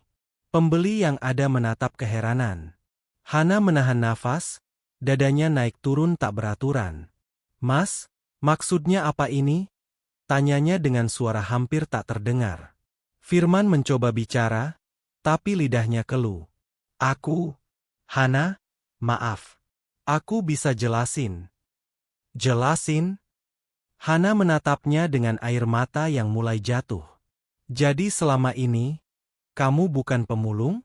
Kamu miliarder yang nyamar? Kamu bohongin aku." Firman maju selangkah, berusaha mendekat. "Aku nggak bermaksud bohong. Aku pengen tahu rasanya hidup dari bawah. Aku pengen ketemu orang-orang tulus. Dan waktu aku ketemu kamu, aku..." "Cukup," potong Hana, suaranya pecah. "Aku pikir kamu tulus. Aku pikir kita sama-sama berjuang dari bawah. Ternyata semua cuma sandiwara." Firman merasakan hatinya remuk. "Hana, tolong percaya. Semua yang kulakukan, semua perasaan ini, nyata. Aku jatuh cinta sama kamu bukan karena aku kasihan, tapi karena aku benar-benar cinta." Hana menggeleng keras, air matanya mengalir deras. "Kalau benar cinta, kenapa kamu sembunyiin siapa kamu sebenarnya? Kamu kira aku bakal bangga dicintai seorang miliarder? Atau kamu kira aku bakal merasa beruntung? Tidak, Mas. Yang aku rasain sekarang cuma dikhianati." Firman terdiam. Ia ingin berteriak, ingin menjelaskan, tapi Hana sudah lebih dulu berlari ke dalam rumah sambil menangis. Malam itu, Hana terkunci di kamar. Ia menangis sejadi-jadinya, memeluk bantal hingga basah oleh air mata. Ibunya yang baru pulih mengetuk pintu, berusaha menenangkan. "Hana, nak, jangan begitu. Siapapun Mas Firman sebenarnya, aku yakin dia orang baik. Bukankah dia yang selalu ada untukmu?" "Tapi, Bu," Hana terisak. "Dia bohong. Dari awal dia bohong. Gimana aku bisa percaya lagi?" Sang ibu menghela napas panjang. "Nak, orang kadang punya alasan. Cobalah dengarkan dulu sebelum menilai. Mungkin dia punya niat baik yang kamu belum mengerti." Namun hati Hana sudah terlanjur hancur. Rasa cinta yang baru saja tumbuh kini bercampur dengan luka yang dalam. Di sisi lain, Firman kembali ke kamar kosnya dengan langkah gontai. Ia duduk di lantai, menatap kosong ke arah dinding. "Semua sudah hancur," gumamnya lirih. "Yang paling aku takutkan terjadi. Hana membenciku." Ia menulis lagi di buku kecilnya, tangannya bergetar. "Hari ini, rahasia itu terbuka. Aku berharap Hana bisa mengerti, tapi yang ada hanya air mata dan kemarahan. Mungkin aku salah. Mungkin aku terlalu egois ingin merasakan hidup dari bawah tanpa memikirkan luka yang akan kubuat. Jika ini akhir, biarlah aku yang menanggung sakitnya." Keesokan harinya, Firman tetap datang ke warung. Ia berdiri di depan pintu, menunggu Hana keluar. Namun Hana tak juga muncul. Hanya ibunya yang menyapa. "Mas Firman," kata sang ibu lembut, "maafkan Hana. Dia masih kaget. Hatinya rapuh, maklum sejak kecil hidupnya penuh kekurangan. Tapi aku percaya, cepat atau lambat dia akan mengerti." Firman menunduk, air matanya jatuh. "Saya rela, Bu. Kalau memang harus menunggu, saya akan menunggu. Saya hanya ingin Hana tahu, cinta saya tulus, bukan karena harta." Hari-hari berikutnya, Hana memilih menghindar. Setiap kali Firman datang, ia mencari alasan untuk tak bertemu. Ia sibuk di dapur, atau pura-pura keluar membeli sesuatu. Hatinya masih penuh luka. Namun meski menghindar, setiap kali ia sendirian, bayangan Firman selalu muncul. Senyumnya, sikapnya yang tulus, saat-saat ia menemaninya dalam hujan, saat ia membantu merawat ibunya. Semua kenangan itu menusuk hati. "Aku benci dia," batinnya, "tapi kenapa aku masih merindukan dia?" Sementara itu, Firman mulai menjauh. Ia sadar, Hana butuh waktu. Tapi setiap langkah menjauh terasa seperti menyayat hatinya. Dunia gemerlap yang dulu ia miliki kini tak berarti apa-apa tanpa Hana. Langit sore tampak muram.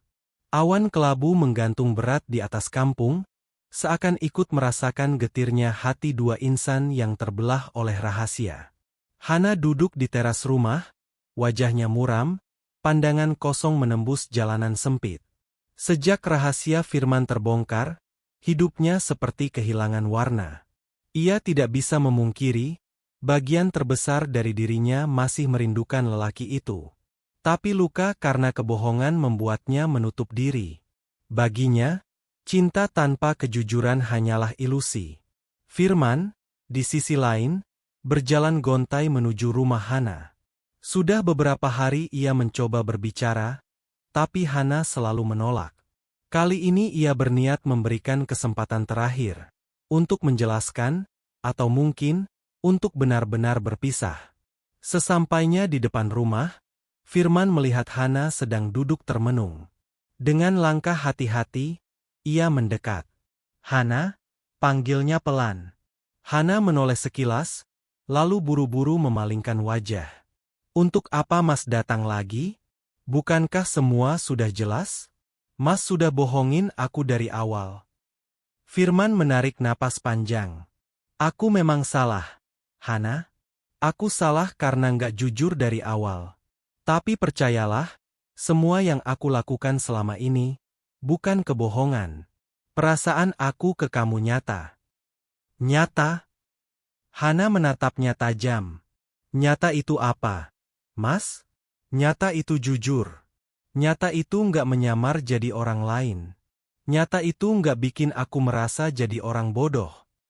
Firman terdiam, dadanya sesak. Ia mencoba mendekat, tapi Hana bangkit berdiri, mundur selangkah. "Aku nggak sanggup, Mas," ucap Hana, air matanya mulai jatuh. "Setiap kali aku ingat semua yang kita lalui, aku cuma bisa mikir, ternyata aku jatuh cinta sama kebohongan." Firman merasakan dunia runtuh. Ia ingin berteriak, ingin meyakinkan, tapi ia tahu luka Hana terlalu dalam. "Aku pergi, Hana," katanya lirih. "Kalau itu yang bisa bikin kamu bahagia, aku rela. Tapi satu hal yang harus kamu tahu, aku nggak pernah main-main sama perasaan aku. Aku cinta kamu, Hana. Apapun yang terjadi, itu nggak akan berubah." Hana menutup wajah dengan kedua tangannya, tangisnya pecah. Ia tidak sanggup menjawab. Firman menatapnya untuk terakhir kalinya, lalu melangkah pergi dengan mata berkaca-kaca. Malam itu, Hana menangis di kamar. Tangannya meremas bantal, suaranya bergetar. "Kenapa, Tuhan? Kenapa aku harus jatuh cinta pada orang yang penuh rahasia? Kenapa aku harus merasakan kehilangan begini?" Ibunya masuk pelan, duduk di sampingnya. "Nak, jangan terlalu keras sama dirimu sendiri. Aku tahu kamu sakit hati, tapi aku juga tahu Mas Firman itu tulus. Apa kamu nggak lihat semua yang dia lakukan? Bahkan operasi ibu ini pun ada karena dia. Hana terperanjat, menoleh ke arah ibunya. Bu, maksudnya? Sang ibu tersenyum samar. Aku bukan orang bodoh, nak. Dari cara dia khawatir, dari caranya melihatmu, aku tahu, dialah yang jadi donatur itu. Dia hanya nggak mau bilang. Air mata Hana semakin deras. Kalau benar dia yang nolong, kenapa dia harus sembunyi-sembunyi? Karena dia nggak mau kamu merasa rendah diri. Dia nggak mau kamu pikir cintanya hanya karena kasihan. Kata-kata ibunya membuat hati Hana bergetar. Ia sadar, di balik semua kebohongan, ada pengorbanan besar yang Firman lakukan. Namun luka di hatinya masih terlalu segar untuk sembuh seketika. Firman, setelah meninggalkan Hana, kembali ke rumah mewahnya. Pintu besar terbuka, deretan mobil mewah terparkir rapi, pelayan menyambut dengan hormat. Tapi semua itu terasa hampa. Ia masuk ke ruang kerja, menatap foto-foto besar dirinya di majalah bisnis yang terpajang di dinding. Semua prestasi, semua kekayaan, kini tidak berarti apa-apa tanpa Hana. Kenapa rasanya kehilangan dia lebih menyakitkan daripada kehilangan semua ini? Gumamnya. Malam itu, Firman menulis lagi di buku kecilnya. Hari ini aku benar-benar kehilangan. Aku memilih pergi karena aku mencintainya, bukan karena aku menyerah. Aku ingin dia bahagia, meski bukan bersamaku. Cinta sejati adalah tentang memberi, bukan memiliki. Kalau takdir berkata aku dan Hana tak bisa bersama, biarlah begitu. Yang penting, dia tersenyum kembali. Hari-hari berikutnya berjalan muram bagi keduanya. Hana berusaha menjalani hidup seperti biasa, mengurus warung, merawat ibunya, tapi bayangan Firman selalu menghantui. Senyumnya, kebaikannya, bahkan caranya menatap dengan tulus. Di sisi lain, Firman menenggelamkan diri dalam kesibukan bisnis. Ia menghadiri rapat, menandatangani kontrak, berbicara di konferensi besar. Dari luar, ia tampak sebagai pengusaha sukses yang kembali ke singgasananya. Namun di balik semua itu, hatinya kosong. Suatu malam, Hana duduk sendirian di teras. Ia menatap bintang yang berkelip di langit. Air matanya kembali jatuh. Andai saja dari awal dia jujur, mungkin aku nggak akan sakit hati begini. Mungkin aku bisa percaya. Tapi kenapa hatiku masih merindukan dia? Kenapa aku masih berharap dia datang? Di tempat lain, Firman berdiri di balkon rumah megahnya, menatap langit yang sama. Hana, dimanapun kamu berada, aku hanya bisa berdoa semoga kamu bahagia. Meskipun aku nggak lagi ada di sampingmu. Dua hati yang sama-sama merindu, namun terpisahkan oleh luka. Malam itu udara kampung terasa dingin, meski hujan sudah reda sejak sore. Hana duduk sendirian di kamar kecilnya. Lampu redup menerangi wajahnya yang pucat. Sejak kepergian Firman beberapa hari lalu, hatinya seperti kehilangan arah. Ia merasa marah, kecewa, sekaligus rindu.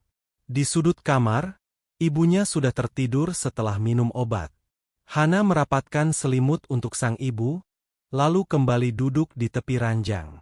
Pandangannya kosong menatap dinding bambu yang rapuh. Ingatan tentang Firman datang silih berganti. Senyumnya, caranya mendengarkan dengan sabar, bahkan tatapan matanya yang selalu hangat. Air mata Hana jatuh begitu saja. Kenapa aku harus merindukan dia, sementara aku sendiri yang mengusirnya? Bisiknya lirih. Sementara itu, jauh di pusat kota, Firman sedang duduk di ruang kerjanya. Gedung pencakar langit yang biasanya menjadi simbol kejayaannya kini terasa dingin. Di atas meja, tumpukan dokumen kontrak, laporan keuangan, dan undangan acara penting berserakan. Tapi tak ada satupun yang sanggup ia sentuh. Firman menatap kosong keluar jendela, lampu kota berkelap-kelip bagai bintang. Namun hatinya gelap. Ia mengingat kembali saat terakhir kali menatap Hana. wajahnya penuh air mata, penuh luka. Aku benar-benar bodoh, gumamnya. Aku terlalu takut jujur. Aku takut kehilangan, tapi justru akhirnya aku kehilangannya dengan cara paling menyakitkan. Ia menunduk, menutup wajah dengan kedua tangannya. Selama ini, ia merasa bisa mengendalikan apapun, bisnis, harta, bahkan masa depan. Tapi ternyata ia tak bisa mengendalikan cinta. Hari-hari berikutnya menjadi mimpi buruk bagi Hana. Ia mencoba menghibur diri dengan bekerja lebih keras di warung kecilnya. Namun setiap kali ia melihat pelanggan membeli nasi bungkus, ingatannya kembali pada pertemuan pertama dengan Firman. Sebungkus nasi, hal sederhana yang justru mengikat hati mereka. Kenapa semua harus berubah? Bisik Hana saat menyiapkan nasi untuk seorang pembeli. Beberapa orang di kampung mulai memperbincangkan Hana. Ada yang bilang ia beruntung bisa dekat dengan seorang pengusaha kaya. Ada juga yang mencibir, menuduh Hana hanya mengejar harta. Ucapan-ucapan itu menusuk hatinya. Hana ingin berteriak bahwa ia mencintai Firman apa adanya, bahkan saat ia hanya mengenalnya sebagai pemulung. Tapi kini semua sudah terlambat. Firman pun tak kalah tersiksa. Dalam setiap rapat besar, pikirannya selalu melayang pada Hana. Saat para direktur memaparkan strategi bisnis, ia malah mengingat tawa sederhana Hana. Saat investor memuji keberaniannya, ia hanya merasa hampa. Ia mulai menolak banyak undangan pesta. Wanita-wanita cantik dari kalangan sosialita mencoba mendekatinya, tapi Firman selalu menolak halus. Baginya, tak ada yang bisa menggantikan Hana. Salah satu sahabat dekat Firman, Arman, mencoba menasihatinya. Fir, kamu ini punya segalanya. Jangan terpuruk gara-gara satu wanita. Dunia nggak berhenti hanya karena Hana. Firman tersenyum pahit. Men, kamu nggak ngerti. Semua yang aku punya nggak ada artinya tanpa dia. Dia satu-satunya alasan aku merasa hidup. Arman terdiam, menatap sahabatnya dengan iba. Malam berikutnya, Hana kembali duduk di teras rumah. Angin malam berhembus lembut, tapi hatinya terasa berat. Ia mengingat kembali kata-kata ibunya, bahwa operasi yang menyelamatkan nyawanya tak lepas dari campur tangan Firman. Kalau benar dia yang membiayai, berarti semua pengorbanannya tulus. Gumam Hana. Namun bayangan kebohongan masih menghantui. Ia bingung antara percaya atau kembali menutup hati. Air mata kembali jatuh. Kenapa aku nggak bisa benci dia sepenuhnya? Kenapa rasa cinta ini justru makin kuat setelah dia pergi? Firman di tempat lain menulis lagi di buku kecilnya, buku yang selalu ia gunakan untuk menumpahkan isi hati. Hana, aku merindukanmu setiap detik. Aku menyesal karena tidak jujur sejak awal. Aku tahu kamu terluka, dan mungkin kamu tidak akan pernah memaafkanku. Tapi cintaku padamu tidak pernah berkurang. Aku ingin kembali, tapi aku takut hanya akan menambah luka. Jadi biarlah aku menanggung semua penyesalan ini sendiri. Tangannya gemetar menuliskan kalimat itu. Dadanya terasa sesak. Ia menutup buku itu dan bersandar di kursi, matanya menatap kosong ke langit-langit.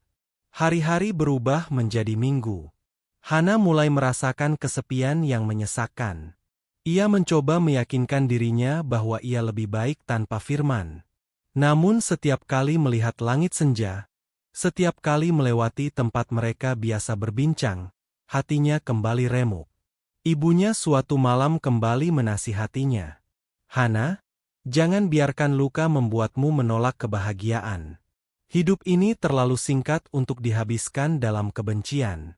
Kalau memang hatimu masih untuk Mas Firman, jangan gengsi.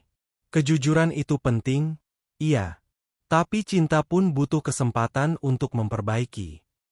Hana terdiam. Kata-kata ibunya menusuk dalam. Di sisi lain, Firman justru semakin terpuruk. Ia mencoba mencari tahu kabar Hana lewat orang-orang kampung, tapi ia menjaga jarak agar tidak terlihat. Setiap kali mendengar Hana baik-baik saja, ia merasa lega sekaligus hancur. Suatu malam, Firman kembali berdiri di depan rumah Hana dari kejauhan.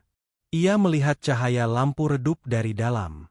Bayangan Hana tampak samar-samar di balik jendela. Firman menahan napas. Ia ingin masuk, ingin memeluk Hana dan meminta maaf. Tapi langkahnya tertahan. Aku nggak berhak lagi, katanya pelan, lalu berbalik meninggalkan jalanan sepi itu. Hari berganti hari. Penyesalan semakin membakar keduanya. Hana semakin sadar bahwa cintanya terlalu besar untuk disangkal. Sedangkan Firman semakin sadar bahwa tanpa Hana, hidupnya hanyalah kosong.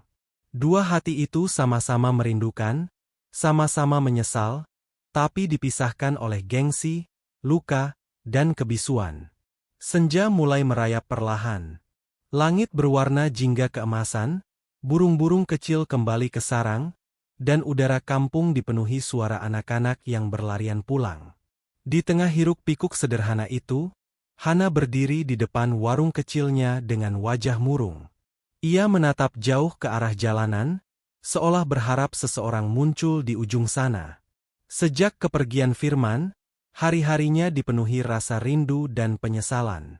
Ia tak bisa melupakan kebaikan dan ketulusan lelaki itu, meski luka karena kebohongan masih membekas. Kenapa hatiku tetap memilih dia? Kenapa aku nggak bisa benci sepenuhnya? Pikir Hana. Di sisi lain, Firman duduk termenung di ruang kerja gedung megahnya.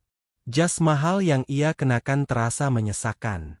Rapat-rapat bisnis, pesta sosialita, semua terasa hambar. Hatinya kosong. Ia sadar, semua kemewahan yang dulu ia banggakan kini tak bisa mengisi kehampaan karena kehilangan Hana. Apa gunanya semua ini kalau aku nggak punya dia? Gumam Firman lirih. Malam itu, Firman mengambil keputusan besar. Ia membuka lemari pakaian mewahnya, menatap deretan jas mahal, dasi sutra, dan sepatu kulit yang berkilau. Perlahan, ia menutup lemari itu. Ia mengambil pakaian lusuh yang dulu ia gunakan saat menyamar menjadi pemulung. Kalau aku benar-benar cinta sama Hana, aku harus kembali jadi diriku yang sederhana. Aku harus buktikan bahwa cintaku bukan karena harta. Ia melepas jam tangan mahal dari pergelangan, menaruh ponsel mewahnya di atas meja, dan hanya membawa sebuah tas kecil berisi pakaian seadanya. Malam itu, Firman meninggalkan rumah megahnya. Hari-hari berikutnya, Firman kembali hidup di jalanan. Ia bekerja serabutan, membantu orang mengangkut barang di pasar, bahkan sesekali memulung seperti dulu. Peluh bercucuran, tangannya kasar, tubuhnya letih. Tapi ia justru merasa hidup kembali. Orang-orang pasar mulai mengenalnya sebagai pemuda baik hati, yang rajin bekerja meski berpakaian lusuh.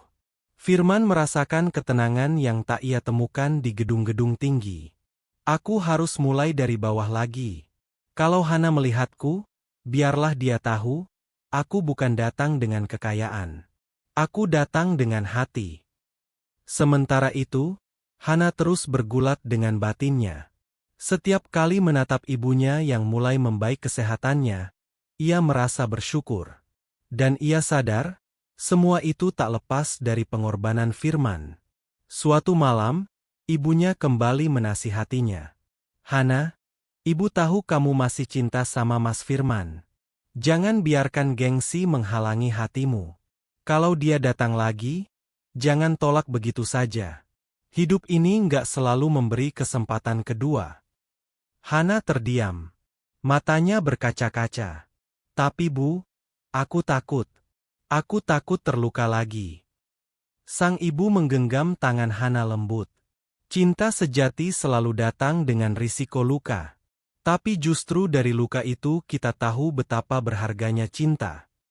Beberapa hari kemudian, Hana sedang berjalan pulang dari pasar dengan membawa sayuran. Tiba-tiba ia melihat seorang pria berpakaian lusuh sedang membantu seorang pedagang tua mengangkat karung beras. Nafas pria itu terengah-engah, peluhnya bercucuran. Hana tertegun. Wajah itu, wajah yang tak asing baginya. "Firman?" bisiknya pelan. Pria itu menoleh. Matanya bertemu dengan mata Hana. Waktu seolah berhenti. Firman terdiam beberapa detik, lalu tersenyum getir. "Hana?" Hana menggenggam erat keranjang sayurnya. Hatinya bergetar hebat. "Kenapa? Kenapa Mas ada di sini lagi? Bukankah Mas sudah pergi ke dunia Mas yang sebenarnya?" Firman mendekat dengan langkah pelan. "Aku sadar, Hana. Dunia yang sebenarnya buat aku, bukan gedung tinggi atau harta berlimpah. Dunia yang sebenarnya adalah bersamamu." Air mata Hana menetes tanpa bisa ditahan. "Tapi, Mas sudah bohongin aku. Aku nggak tahu apakah aku bisa percaya lagi." Firman menunduk, suaranya bergetar. "Aku nggak minta kamu percaya sekarang juga. Aku cuma mau buktiin bahwa aku benar-benar cinta sama kamu. Bukan karena aku kasihan, bukan karena aku mau pamer harta. Aku rela kerja keras dari bawah, asal bisa ada di sampingmu." Sejak hari itu, Firman sering terlihat di kampung. Ia membantu orang-orang, bekerja serabutan, bahkan sesekali mampir ke warung Hana untuk membeli teh hangat. Hana masih menjaga jarak, tapi hatinya perlahan luluh. Orang-orang kampung mulai menyukai Firman. Mereka melihat ketulusannya, meski tak tahu siapa dia sebenarnya. Hana yang awalnya ragu, mulai merasakan kembali kenyamanan saat berada di dekat Firman. Suatu sore, Hana melihat Firman duduk di bawah pohon besar. Wajahnya letih tapi matanya berbinar saat melihat anak-anak kecil bermain. Hana mendekat, duduk di sampingnya. "Mas nggak capek kerja terus?" tanya Hana pelan. Firman tersenyum. "Capek, tapi hati aku tenang. Aku lebih bahagia begini daripada duduk di kursi empuk tapi hatiku kosong." Hana terdiam, menatapnya dalam-dalam. Saat itu, ia sadar, cinta Firman bukan sekadar kata-kata. Cinta itu terbukti lewat pengorbanan. Namun, hati Hana masih menyimpan keraguan. Ia takut terlalu cepat percaya lalu terluka lagi. Firman pun tidak mendesaknya. Ia hanya terus menunjukkan ketulusan lewat perbuatan. Malam demi malam, Hana berdoa, "Tuhan, kalau memang dia untukku, tolong kuatkan hatiku. Jangan biarkan aku menolak kebahagiaan yang kau titipkan." Hari itu tiba ketika Hana benar-benar diuji. Rumah sederhana peninggalan ayahnya hampir disita oleh rentenir karena hutang lama. Hana panik, tidak tahu harus bagaimana. Ia menangis di pelukan ibunya. Firman yang mendengar kabar itu segera datang. Ia tidak datang sebagai miliarder, tidak membawa uang berlimpah, tapi datang sebagai pria yang siap berjuang bersama. "Hana, jangan takut. Aku ada di sini. Kalau rumah ini harus kita pertahankan dengan keringat, aku rela kerja siang malam buat bayarnya." Hana menatapnya, air mata mengalir deras. "Kenapa Mas mau susah payah begini? Mas bisa saja dengan mudah melunasi semua ini kalau Mas kembali ke kehidupan Mas yang sebenarnya." Firman menggeleng. "Kalau aku lakukan itu, kamu akan kembali merasa rendah diri. Aku nggak mau. Aku ingin kita berjuang bersama, dari bawah. Karena cinta sejati bukan tentang siapa punya apa, tapi tentang siapa mau bertahan dalam susah dan senang." Saat itu, hati Hana benar-benar luluh. Ia melihat Firman bukan hanya sebagai lelaki yang dulu ia kenal sebagai pemulung, bukan juga sebagai miliarder yang penuh rahasia, tapi sebagai sosok yang rela meninggalkan segalanya demi cinta. Hana menutup wajah dengan tangannya, lalu menangis terseduh. Aku masih cinta sama Mas. Aku nggak bisa bohong lagi." Firman tertegun, matanya berkaca-kaca. Ia meraih tangan Hana, menggenggamnya erat. "Terima kasih, Hana. Aku janji nggak akan pernah sia-siakan kamu lagi. Aku akan buktikan cinta ini sampai kapanpun." Mereka berpelukan di tengah senja yang merona, dengan hati yang akhirnya saling memahami. Fajar menyingsing perlahan. Langit memerah keemasan, suara ayam berkokok bersahutan dari kejauhan, menandai dimulainya hari baru. Hana duduk di teras rumahnya yang sederhana, memandangi halaman kecil yang mulai diterangi cahaya matahari. Wajahnya masih menyisakan kelelahan, bukan karena tubuh, melainkan karena beban pikiran. Beberapa hari terakhir, hidupnya terasa seperti di ujung tanduk. Rumah peninggalan almarhum ayahnya terancam disita oleh rentenir. Surat peringatan sudah diberikan. Jika dalam seminggu hutang tidak dilunasi, mereka harus angkat kaki. Hana bimbang, hatinya resah. Ia tak mau ibunya yang baru saja pulih harus kehilangan tempat tinggal. Di saat paling rapuh, Firman hadir. Tidak dengan pakaian mewahnya, tidak dengan mobil-mobil berkilau yang biasa membawanya. Ia datang dengan wajah penuh keringat, pakaian lusuh, dan tekad yang membara. Hana tahu, lelaki itu telah melepaskan segalanya demi membuktikan cinta. Hari itu, Hana duduk bersama ibunya. Tangannya menggenggam surat ancaman dari rentenir. Air matanya jatuh. "Bu, apa kita harus kehilangan rumah ini? Aku nggak sanggup bayangin." Sang ibu menatapnya dengan mata teduh. "Nak, rumah bisa dicari. Tapi keluarga dan cinta itu yang paling penting. Kalau Mas Firman benar-benar cinta sama kamu, dia akan cari jalan. Jangan takut." Hana menunduk, hatinya bergetar. Ia tahu ibunya benar. Dan dalam lubuk hati, ia percaya Firman tak akan membiarkan mereka kehilangan segalanya. Sementara itu, Firman mengumpulkan tenaga. Ia bekerja siang malam, membantu pedagang di pasar, menjadi kuli bangunan, bahkan ikut mengangkut hasil panen petani. Peluh bercucuran, punggungnya pegal, tapi ia tidak peduli.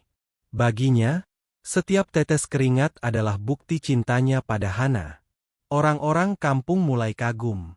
Anak muda itu hebat. Meski miskin, dia kerja keras, nggak malu banting tulang. Tak ada yang tahu siapa sebenarnya Firman.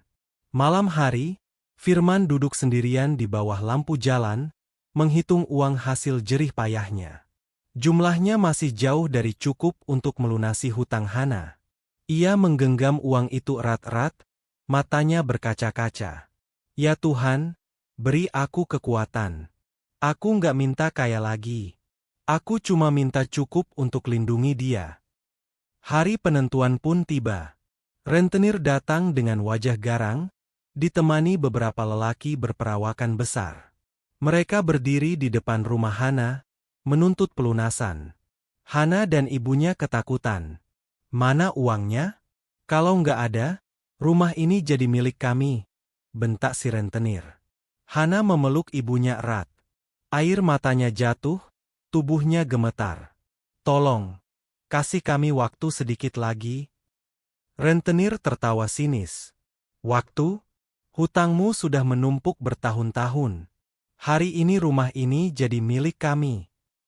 Tiba-tiba, sebuah suara lantang terdengar dari kejauhan. "Tidak, rumah ini tidak akan kalian ambil."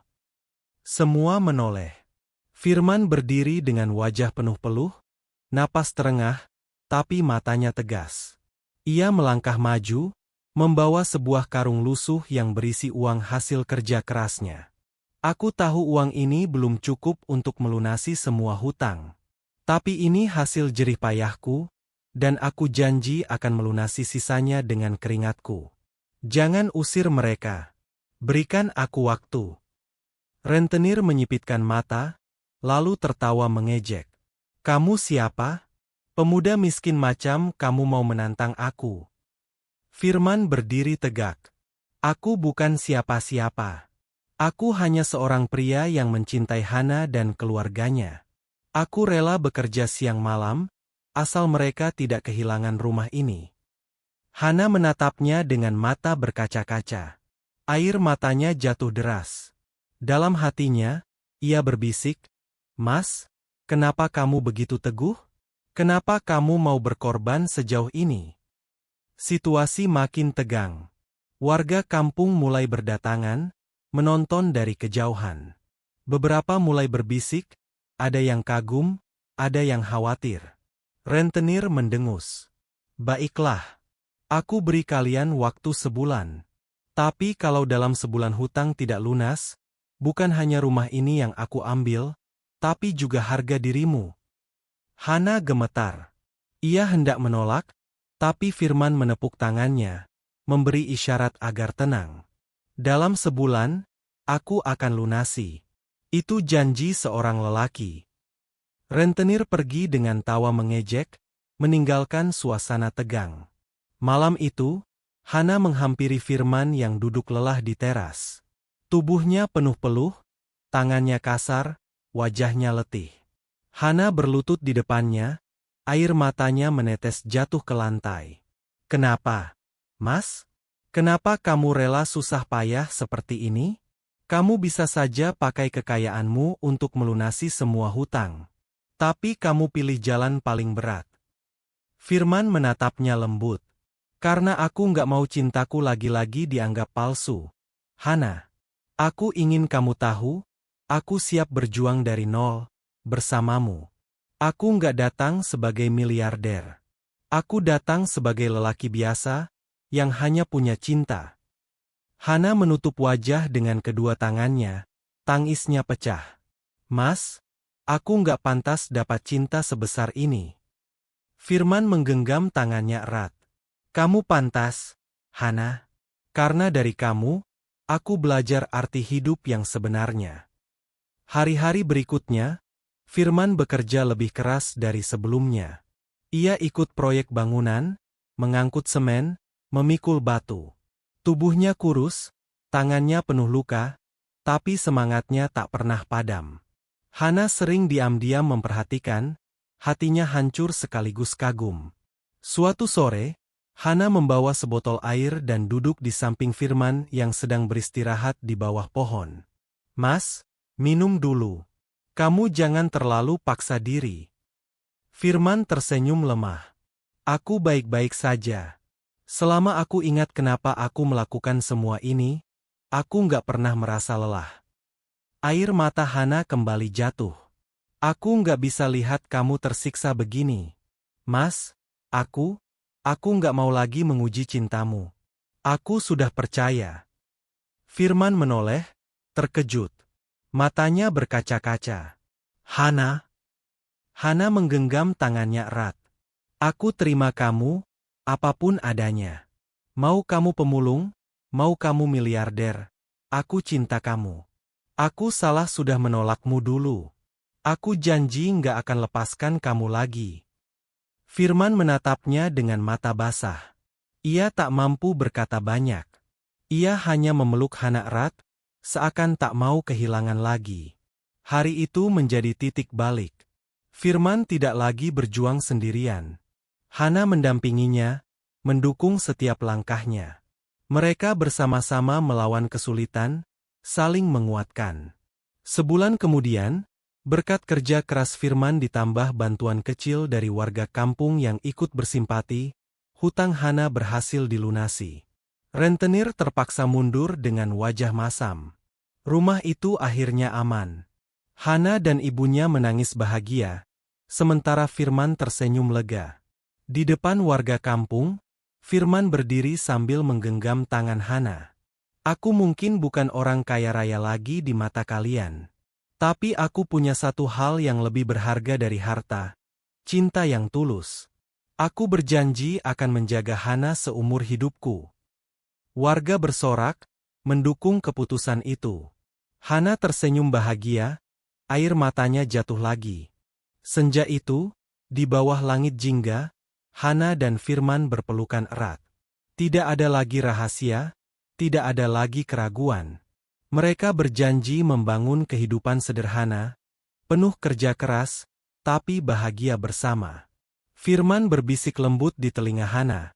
Akhirnya aku menemukan rumahku, bukan di gedung megah, tapi di hatimu. Hana tersenyum dengan air mata yang masih mengalir. Dan aku menemukan kebahagiaan sejati, bukan pada harta, tapi pada cintamu. Sahabat semua, Dari perjalanan panjang Firman dan Hana kita belajar bahwa kehidupan tidak selalu tentang harta, pangkat, atau status sosial. Kekayaan bisa hilang dalam sekejap, namun ketulusan hati dan cinta yang murni akan selalu abadi. Tidak ada cinta sejati tanpa pengorbanan, dan tidak ada kebahagiaan sejati tanpa keikhlasan.